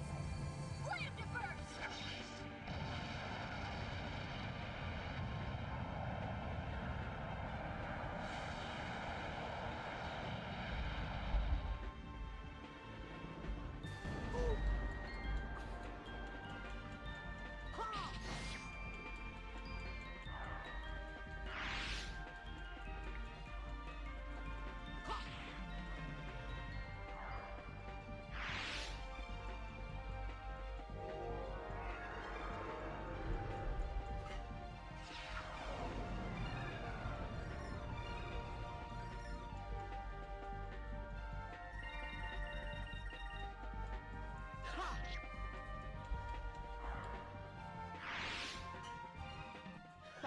That was easy.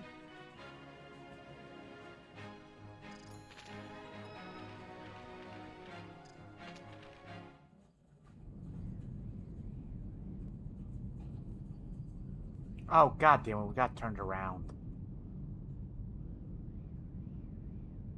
Yeah, and also, by the way, there's just certain tunnels will just take you right back to the fucking beginning. Ugh.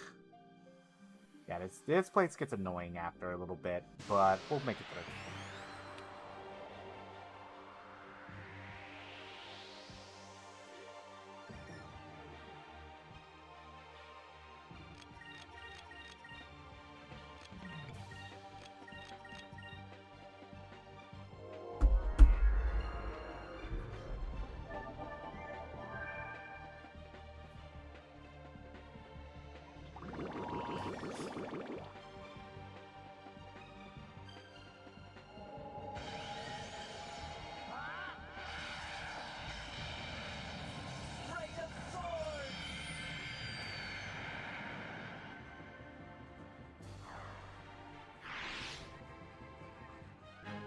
That was fun!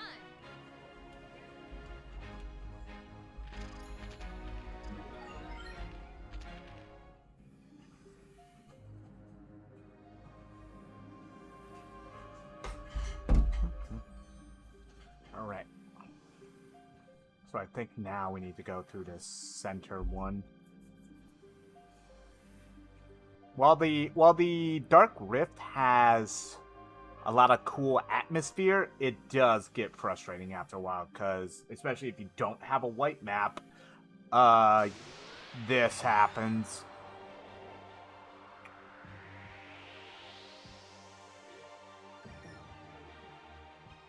Alright, they're all turned though, so we can just do this again.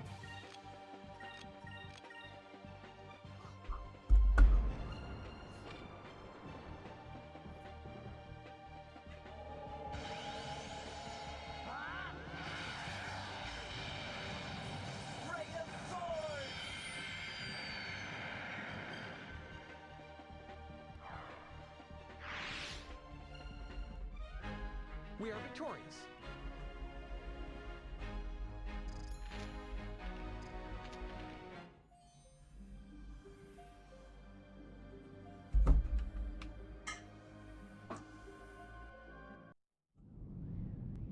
Did I just get turned back around? Yeah, I did. Okay, so that was the wrong one to go through as well. Okay. Turning on the white map. It's like turning on the white map because you get fucking turned around in this motherfucking place.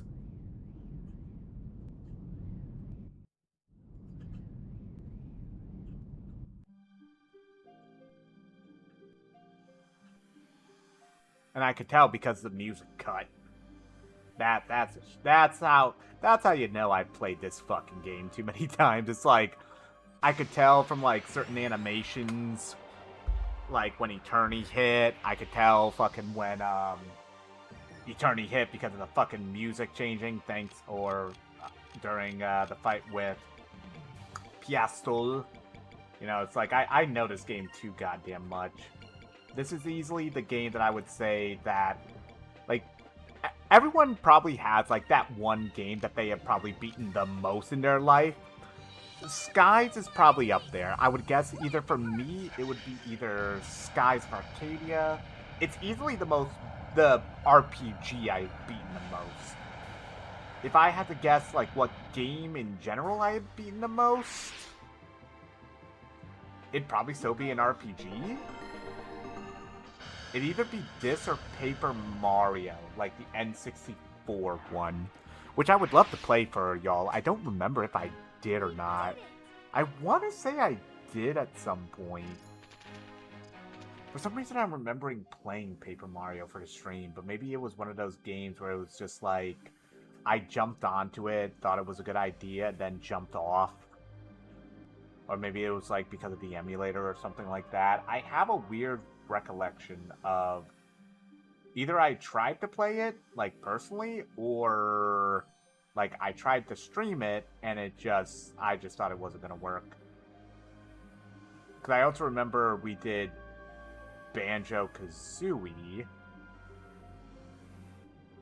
and we did that for Late Night Retro, and then I tried to do Banjo-Tooie, and then that just wasn't working.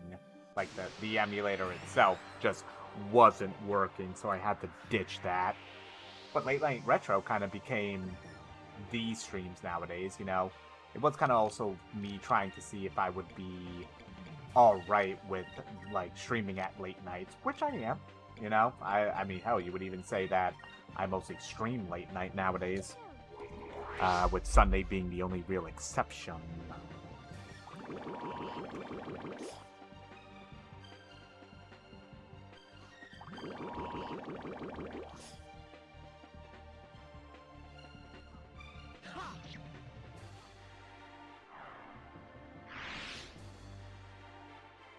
Fire consume my enemies! Flamberburst!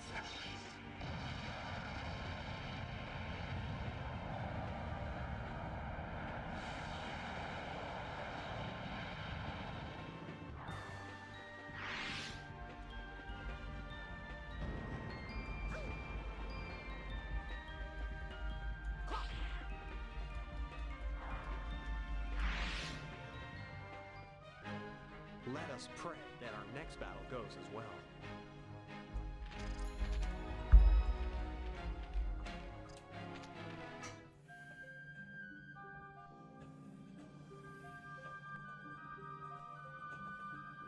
Okay, so music didn't cut this time. Perfect. Okay, yep, new area. Couple of ships. I wonder if this one of these ones is the one that I'm looking for in particular.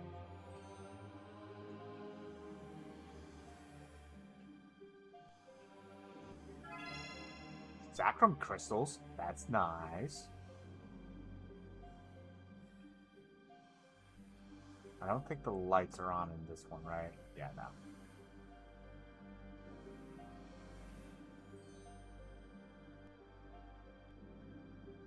Yep, this is the one I was looking for.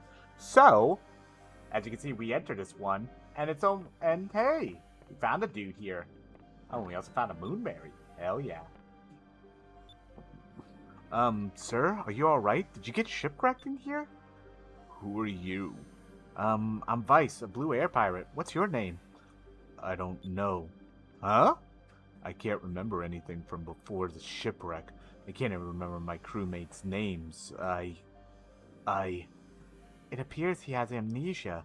Poor man. The shock of being shipwrecked must have been devastating. I wonder where he's from. It's you! Oh, thanks the moons I found you. Yep, so we found Polly's significant other. It's a shame Kia isn't here for it, but she'll catch the vibe.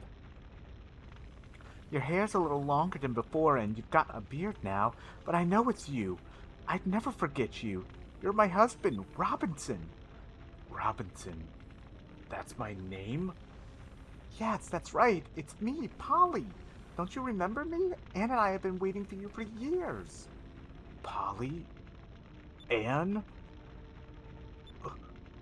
Wait. Robinson. Polly. Anne. Anne. Yes. Yes.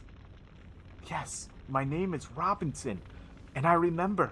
I remember my wife Polly. And my daughter Anne.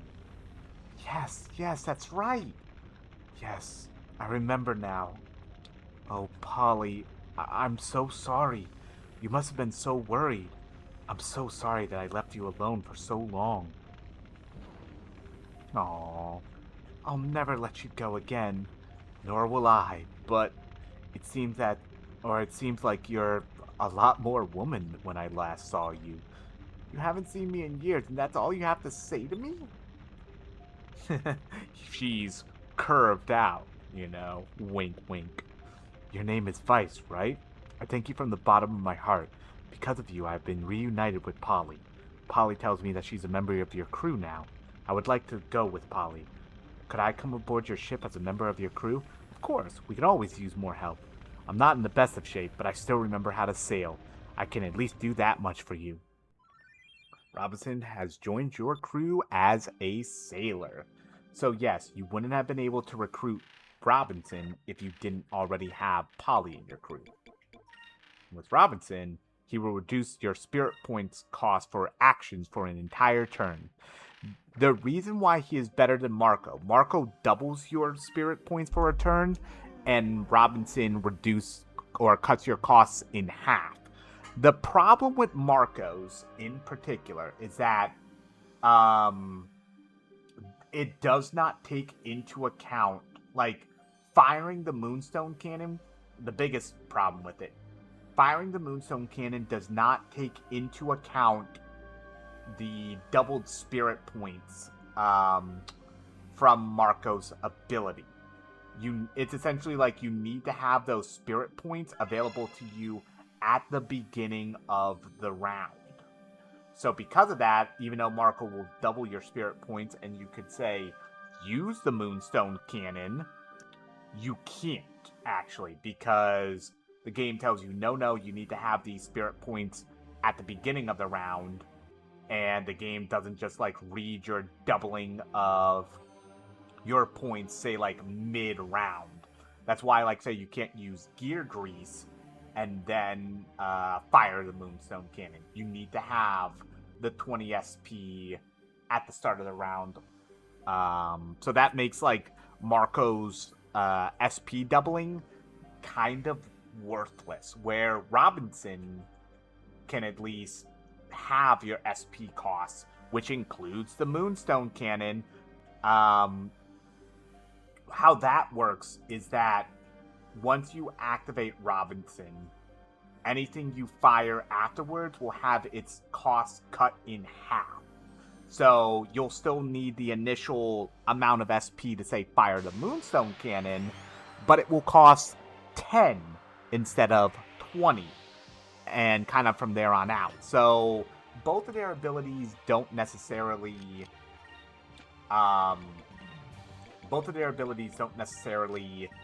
like count towards lessening, say, like, the amount of SP you're using directly from the bar, but it indirectly helps it.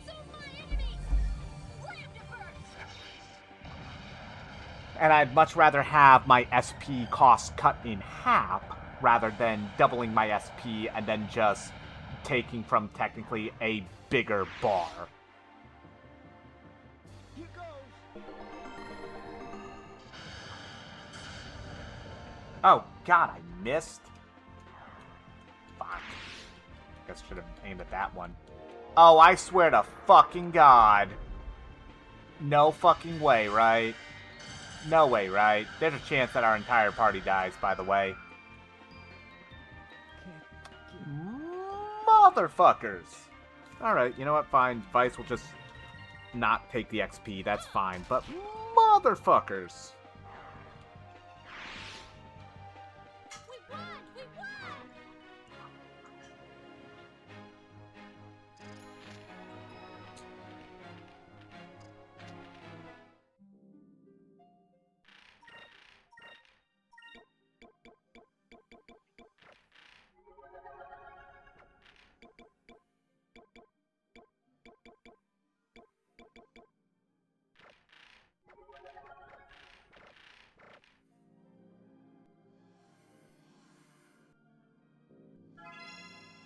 Another Aura of Valor. Very nice to find. Yeah, like the spooky kind of like just atmosphere of this place along with the music. Like I've learned to very much enjoy kind of like the haunting atmosphere of this place. So I have 2 now. So I would be able to get, yeah, physical damage. I may get that one. But I may also just save up for Ica and Fina's final ones. Because I can get either Omega Cyclone or just, you know, a full party heal with fucking Fina's. Oh, this is the Ziblin Bane one, isn't it?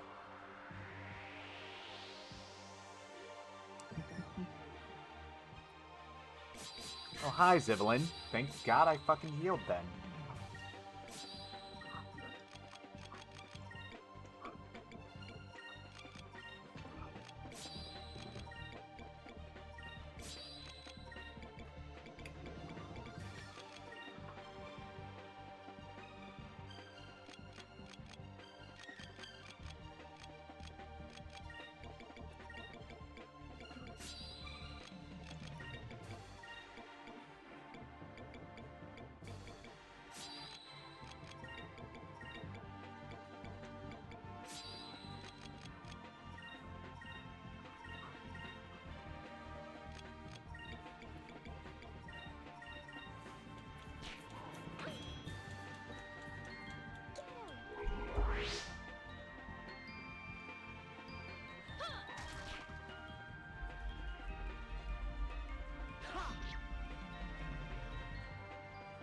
Let's try this.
Ooh, an ickle seed. Hell yeah. Chalice of Blood. God, that's a fucking metal ass name for just a random ass sellable item. Just the Chalice of Blood.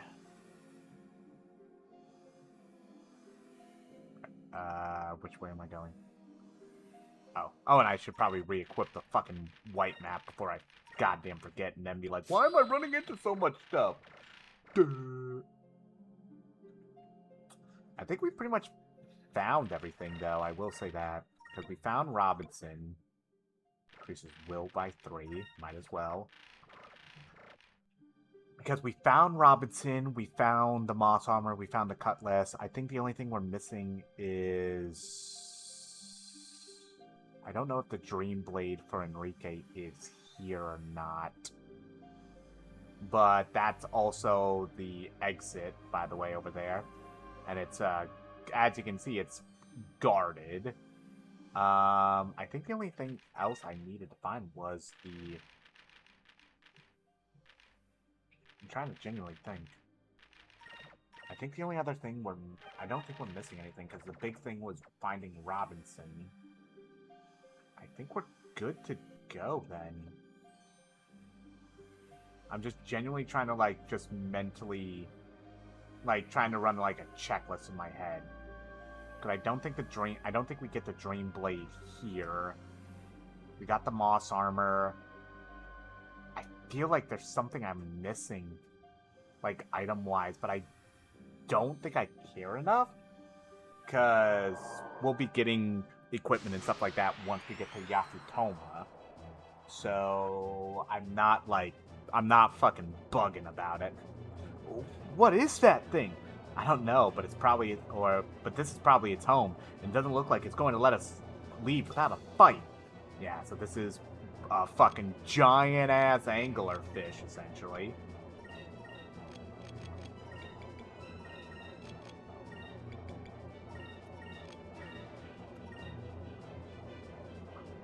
And also firing into its little fucking vortex hidey hole, not the greatest idea. So we're just gonna take our time here.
Vice, we're awaiting orders. Tell us what to do, Captain.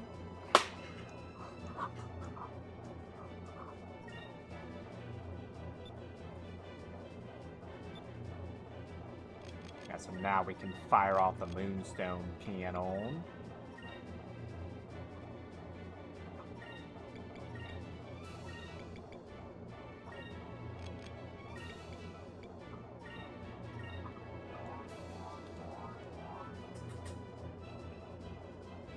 Should be fine in terms of taking a little bit of damage. I think if I remember correctly, actually, the last time I streamed this, I think I actually died to this thing, like, the first time ever. So I shouldn't be too careless. Moonstone cannon, fire!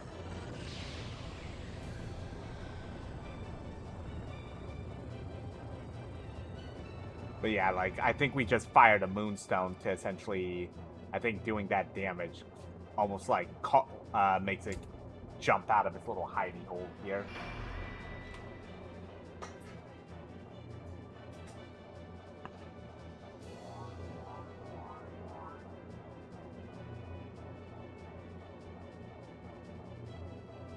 Oh, it's retreating in. Yeah, I think, like, what it's gonna do now is it jumps out and, like, fucking bites the ship. And then, but it comes out, essentially comes out to play.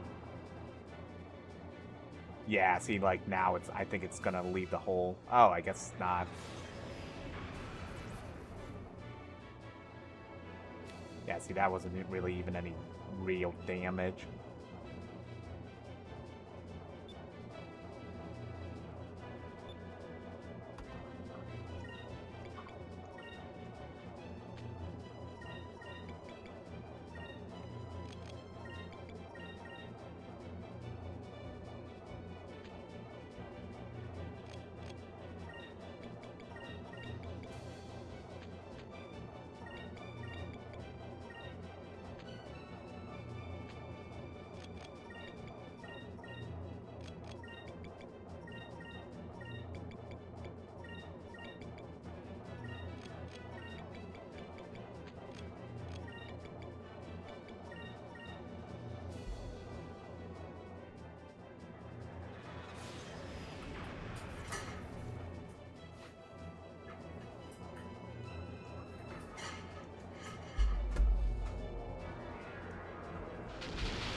Okay, now I think it'll actually come out to play because it used bite.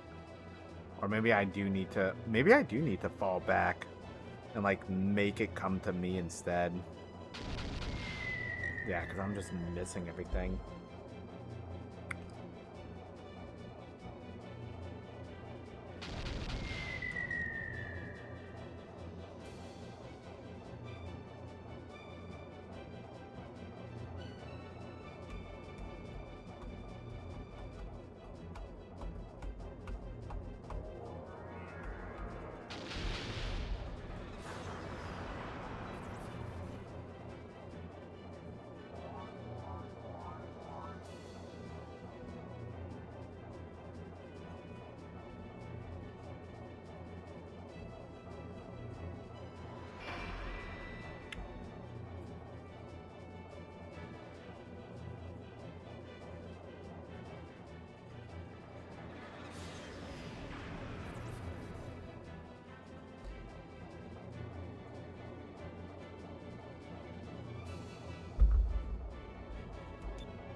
I genuinely forget how to get this thing out of the hole. God damn it.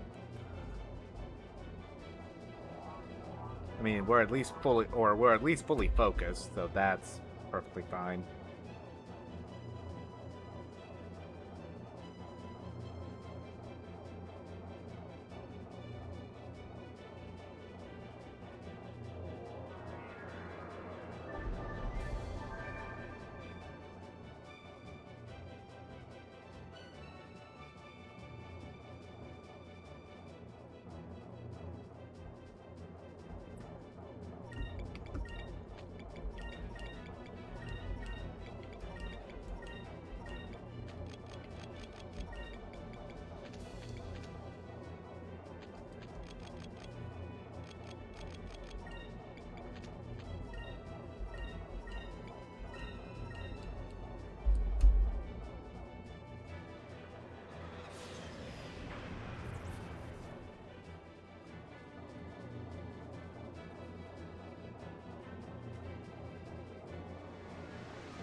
There it goes. Now it's emerging.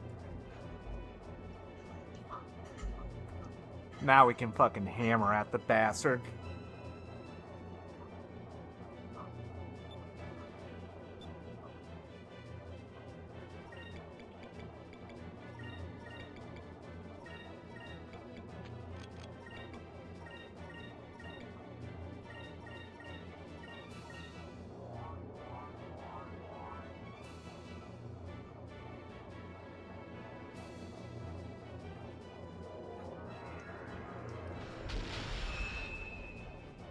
Well, if I can fucking hit.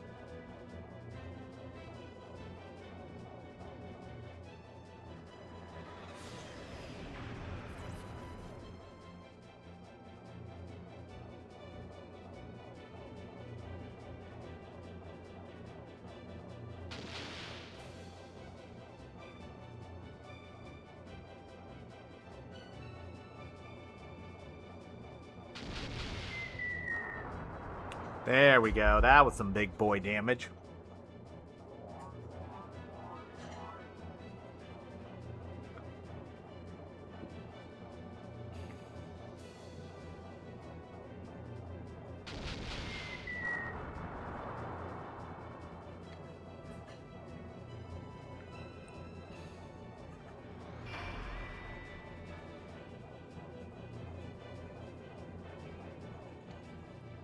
I went back into the hidey hole, didn't it? God damn it.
I love that, by the way, it doesn't even jump back to the actual hole.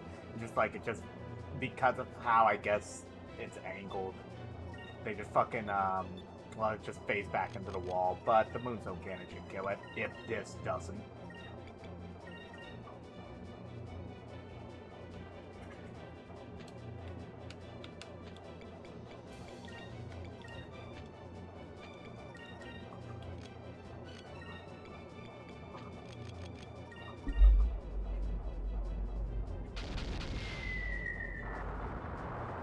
Yeah, that took it out.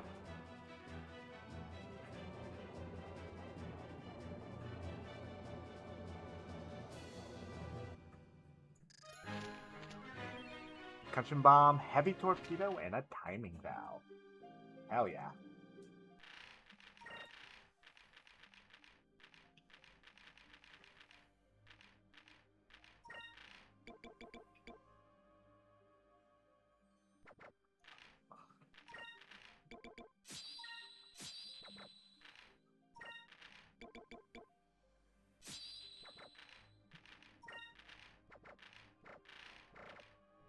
Oh yeah, I can actually go to the bridge and actually, let me go see with that enhanced kitchen, see what Polly can cook up. Because I know the enhanced kitchen actually does make a difference as to what she has access to cooking, I think.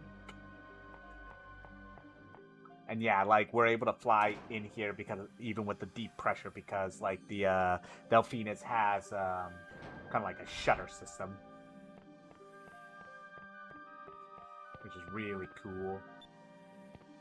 I don't know if I can buy stuff from Osman here. No.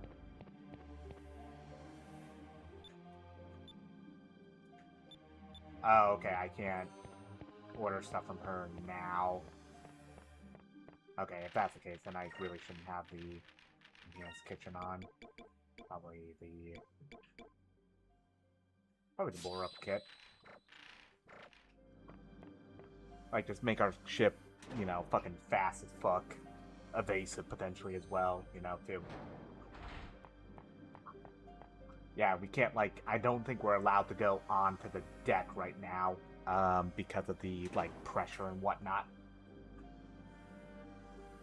But yeah, so probably once we get out of the other side of the Dark Rift, we will call it a day. It's been a nice little additional day. I actually took this off because I thought the new spot for Tekken here in where I live was going to be available to me this week, or this month essentially, but they're waiting on being able to stream to have a monthly, which completely understandable. So because of that, they've just been I've been kind of on a holding pattern. That's also why, unfortunately, not next Saturday, but the following Saturday, I will also have off. So we may actually get this done in the month of May, which would be pretty fun. June, just to give you guys a little bit of a scheduling update. We will be doing the Pokemon Rental Randomizer, and then we're keeping the theme of Pokemon. I floated a couple of ideas in my head, but I think we're just going to go back to Heart Gold. It's been over a year since the devastation that fucking Claire caused for me. We did it! We actually made it through the Dark Rift! Wow, I can't believe that we are actually going to be able to see what lies east of the Dark Rift. We're making history as we speak. Yep, this is pretty much a good spot to call it for the night. We've been live for a good about 4 hours, 30 minutes. Nice little, you know, chunk of a stream. But yeah, so probably then June will be mostly dominated by Pokemon, with both the Rental Randomizer and taking another stab at the Heart Gold Nuzlocke. I have decided that I want to do at least a Pokemon Nuzlocke every year that I can. Obviously, once we get to, like, say, Sword and Shield, unless emulation technology really advances at that point, not happening. After Pokemon, I've floated a couple of ideas. The main one that has stuck in my head is a pure Sith run in both Knights of the Old Republic 1 and 2. If you guys recall from last year, I was planning on doing this with the villain arc after Fable, but I kind of I thought at the time that going from one RPG to another was not the call. I tried to do Alpha Protocol. Oh no, wait, no. I think I went from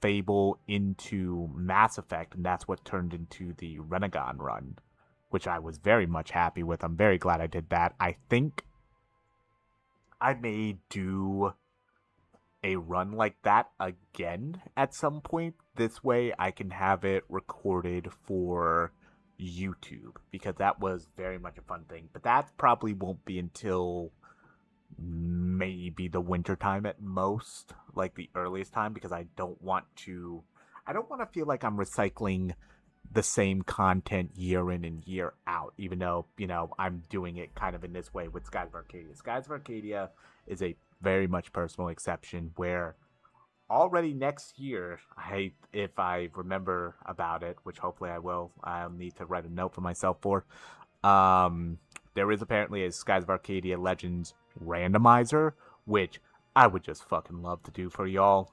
But for right now, we're sticking with the Wheel of Piracy. I do very much enjoy the idea, and we will see tomorrow how the Wheel of Piracy will decide to screw me. Will we finally actually land on